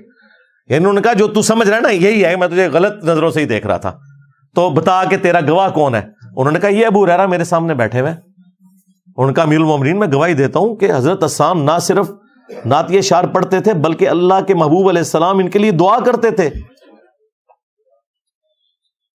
کہ اے اللہ ان کی روح قدس کے ذریعے مدد فرما جس طرح تو نے عیسیٰ ابن مریم کی مدد کی تھی. وَأَيَّدْنَاهُ بِرُوحِ الْقُدُسِ. مسلم میں تو یہاں تک الفاظ ہیں، نبی علیہ السلام کہتے تھے حسان تیرے اشعار جو ہیں ہمارے تیروں سے زیادہ سخت ہیں کافروں کے اوپر. کیونکہ عرب کے لوگوں کو اپنی وہ جو ایک فصیح اللسان ہونے کے اوپر بڑا ایک تھا نا زوم، تو حضرت حسان شعروں کے ذریعے جواب دیتے تھے. نبی علیہ السلام کہتے ہیں تیر وہ کام نہیں کرتے جو تیرے شعر کرتے ہیں. بالکل آپ دیکھ لیں، ان کو تیر مار کے دیکھ لیں یا انہیں کہیں کہ میرے نبی سا ہے ہی کوئی نہیں، تیرے بابے تھے شاہ ہی کوئی نہیں. ہوں پتہ لگا حسان ابن ثابت جب شعر پڑھتے ہوں گے تو کیا اثر ہوگا یہ سلوگنز کا. ہاں انا النبی لا کذب انا ابن عبد المطلب، میں نبی ہوں اس میں کوئی شک نہیں، میں عبد المطلب کا بیٹا ہوں اس میں کوئی شک نہیں. نبی علیہ السلام جب یہ رجز پڑھتے ہوں گے ظاہر ہے اس کا تو ایک رعب ہے. تو حضرت عمر فاروق وہاں سے چلے گئے. اس ایک واقعے سے اتنے مدنی پھول نکلتے ہیں. نمبر 1، بڑے سے بڑا شخص ہو، خواہ وہ خلیفہ راشدی کیوں نہ ہو، ایسا ہو سکتا ہے کہ اس تک کوئی حدیث نہ پہنچی ہو تو سرکار پھر تواڈے امام تے شاہی کوئی نہیں. اگر حضرت عمر کا یہ حال ہے، عمر کے جیسا ہے ہی کوئی نہیں، تیرے امام تے شاہی کوئی نہیں. نمبر 2، سیدنا عمر کی سنت ہے کہ جب حدیث سنو تو فوراً سر تسلیم خم کرو، پھر اپنی بزرگی کو، اپنے خلیفہ راشد ہونے کو نہ دیکھو. ہاں. نمبر 3، حضرت عمر فاروق حضرت ابو ہریرہ کو سکہ اور صدوق مانتے تھے، یعنی سچا راوی مانتے تھے. کیونکہ وہ بعض اہل تشیع کی جانب سے اعتراض کیا گیا نا کہ حضرت عمر اور حضرت ابو ہریرہ جو ہے ان کا آپس میں کنفلکٹ تھا. وہ تھا اپنی جگہ پہ تھا، لیکن اس کا یہ مطلب نہیں تھا کہ حدیث ان کی وہ قبول نہیں کرتے تھے. یہ رزلٹ بھی نکلا کہ حضرت ابو ہریرہ کی بات کو وہ مانتے تھے. اور چوتھا رزلٹ یہ نکلا کہ حسان ابن ثابت جیسا شاعر نرم دل بندے کیوں نہ ہو، وہ یہ نہ دیکھے اس کے سامنے کون ہے، بالکل دلیری کے ساتھ قرآن و سنت بیان کرے. بخاری اور مسلم دونوں کے اندر حدیث موجود ہے، نبی علیہ السلام نے ایک انصاری صحابی کو امیر بنایا. کسی سفر کے دوران ان کے نیچے جونیئر اصحاب کو ساتھ اٹیچ کیا. وہ سینئر تھے، بس سینئر تو سینئر ہوتا ہے، آپ کو پتا ہے کسی پہ غصے میں آ سکتا ہے. وہ سینئر صحابی کو راستے میں آ گیا غصہ. انہوں نے غصے میں کہا اپنے سب آرڈینیٹس کو کہ آگ کا ایک الاؤ جلاؤ. جب وہ الاؤ جل گیا بہت بڑا آگ کا، تو اس نے کہا کہ چونکہ میں تمہارا امیر ہوں، میری اطاعت رسول اللہ کی اطاعت اور رسول اللہ کی اطاعت اللہ کی اطاعت ہے، میری نافرمانی رسول اللہ کی نافرمانی اور رسول اللہ کی نافرمانی اللہ کی نافرمانی ہے عز و جل و صلی اللہ علیہ وآلہ وسلم. میں تمہیں حکم دیتا ہوں کہ اس آگ میں کود جاؤ. اب وہاں کوئی حنفی شافی مالکی حنبلی ہوتے تو کہتے ٹھیک ہے جی سرکار ہم نے تو تقلید کی ہے. وہ یہ تو اماموں کی تقلید لے کے بیٹھے ہیں، وہ صحابی تھے، انصاری صحابی اور نبی علیہ السلام کے مقرر کردہ. تمہارے امام تو اپنے بنائے ہوئے ہیں نا، وہ نبی کا بنایا ہوا امیر تھا. انہوں نے کہا کہ تیری یہ بات ہم نہیں مانیں گے، ہم آگ سے بچنے کے لیے ہی تو مسلمان ہوئے تھے، تو ہمیں دوبارہ اسی آگ میں پھینک رہا ہے. واپسی پہ جب نبی علیہ السلام کو شکایت کی گئی، آپ نے فرمایا اگر تم اپنے امیر کی بات مان لیتے تو سیدھے جہنم کی آگ میں جا کے نکلتے. اللہ اکبر. اور پھر نبی علیہ السلام نے فرمایا کہ مخلوق کی اطاعت صرف معروف میں ہے، منکر میں نہیں. اللہ کی نافرمانی میں مخلوق کی اطاعت نہیں ہے.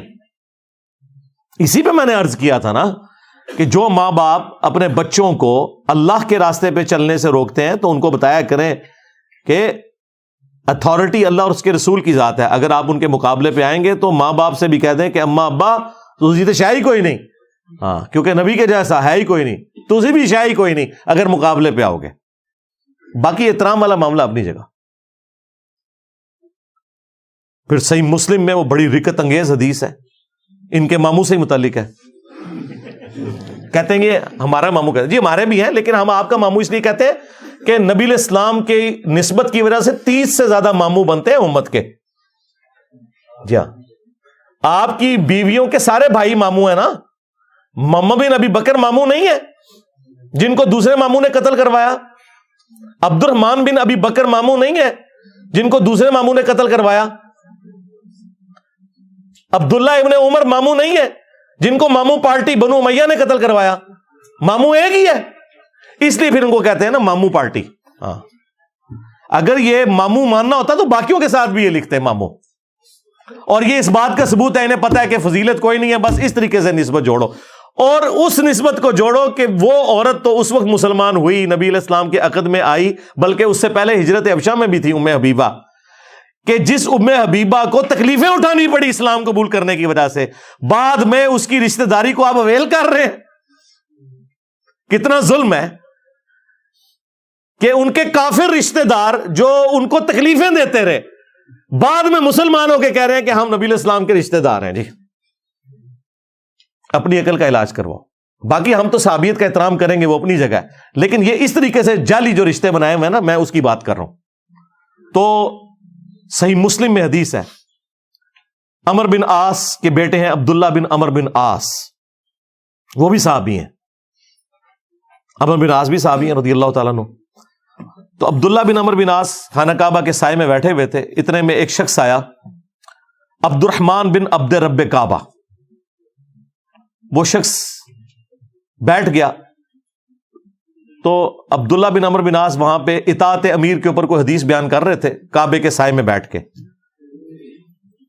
تو وہ ساری گفتگو سننے کے بعد وہ تابعی کہنے لگا کہ حضرت یہ بات آپ نے خود رسول اللہ سے سنی ہے کہ اطاعت امیر کرنی ہے, خواہ جو مرضی ہو, خواہ ناک کٹا ایک حبشی بھی تم پہ مقرر کر دیا جائے؟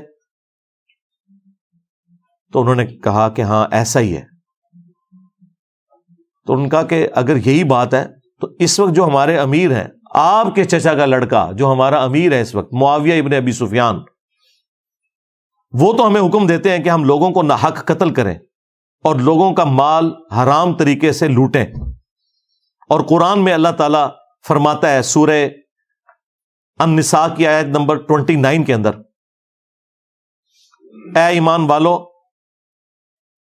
ایک دوسرے کا مال ناحق طریقے سے ہڑپ مت کرو اور بعد میں جا کے ایک دوسرے کو ناحق قتل نہ کرو. اب آپ ہمیں بتائیں کہ ہم اللہ کی بات مانیں یا آپ کے چچا کے لڑکے معاویہ کی بات مانیں جو کہ امیر ہے, اور آپ ہمیں کہہ رہے ہیں اطاعت امیر کرنی ہے. اب اتنا بڑا چھکا ایک تابعی مار رہا ہے. تو وہ صحابی تھے, خاموش ہو گئے تھوڑی دیر, پھر سر اٹھا کے کہا کہ معاویہ کی اطاعت کرو ان کاموں میں جس میں وہ اللہ کے حکم کے مطابق چلائے, اور جہاں وہ اللہ کی نافرمانی کرے تم اس کی نافرمانی کرو. اور آندھا کے بعد انجینئر کی ساری ویڈیوز اپنے لیپ ٹاپ سے ڈیلیٹ کر دو. یہ آج کے ڈیٹ میں اس میں ایڈ کرنا ہے, کیونکہ اس طرح کی حدیثیں تو میں ہی بیان کرتا ہوں نا, اور یہ حدیثیں میں نے امام مسلم سے میں نے خود گن پوائنٹ پہ داخل کروائی تھی. جس طرح بخاری کی 2812 امام بخاری سے گن پوائنٹ پہ میں نے داخل کرائی تھی نا, تقتلہ الفئۃ الباغیہ, ٹھیک ہے نا,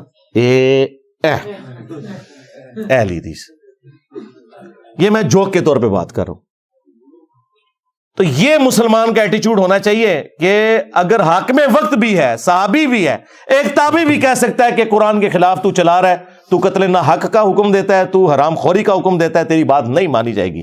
تیرا مرتبہ اپنی جگہ ٹھیک ہے, مرتبے کا تعلق اللہ اور بندے کا ہے, مخلوق کے ساتھ کسی مرتبے کا کوئی لینا دینا نہیں بھائی. مخلوق نے تو اطاعت کرنی ہے اللہ کی اور اس کے رسول کی عز وجل و صلی اللہ علیہ وآلہ وسلم. میرا خیال ہے میں نے تو یہ آلموسٹ 2 گھنٹے اس کوشچن کے اوپر لگا دیے. ابھی بھی اس میں کئی باتیں میں اور بھی بیان کر سکتا تھا. میرا خیال ہے یہ کافی ہے خوراک اس حوالے سے.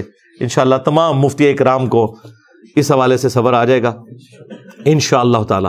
صلوا علی محمد وآل محمد اللہم صلی علی محمد وعلی آل محمد واصحاب محمد وازواج محمد وامت محمد اجمعین الی یوم الدین آمین.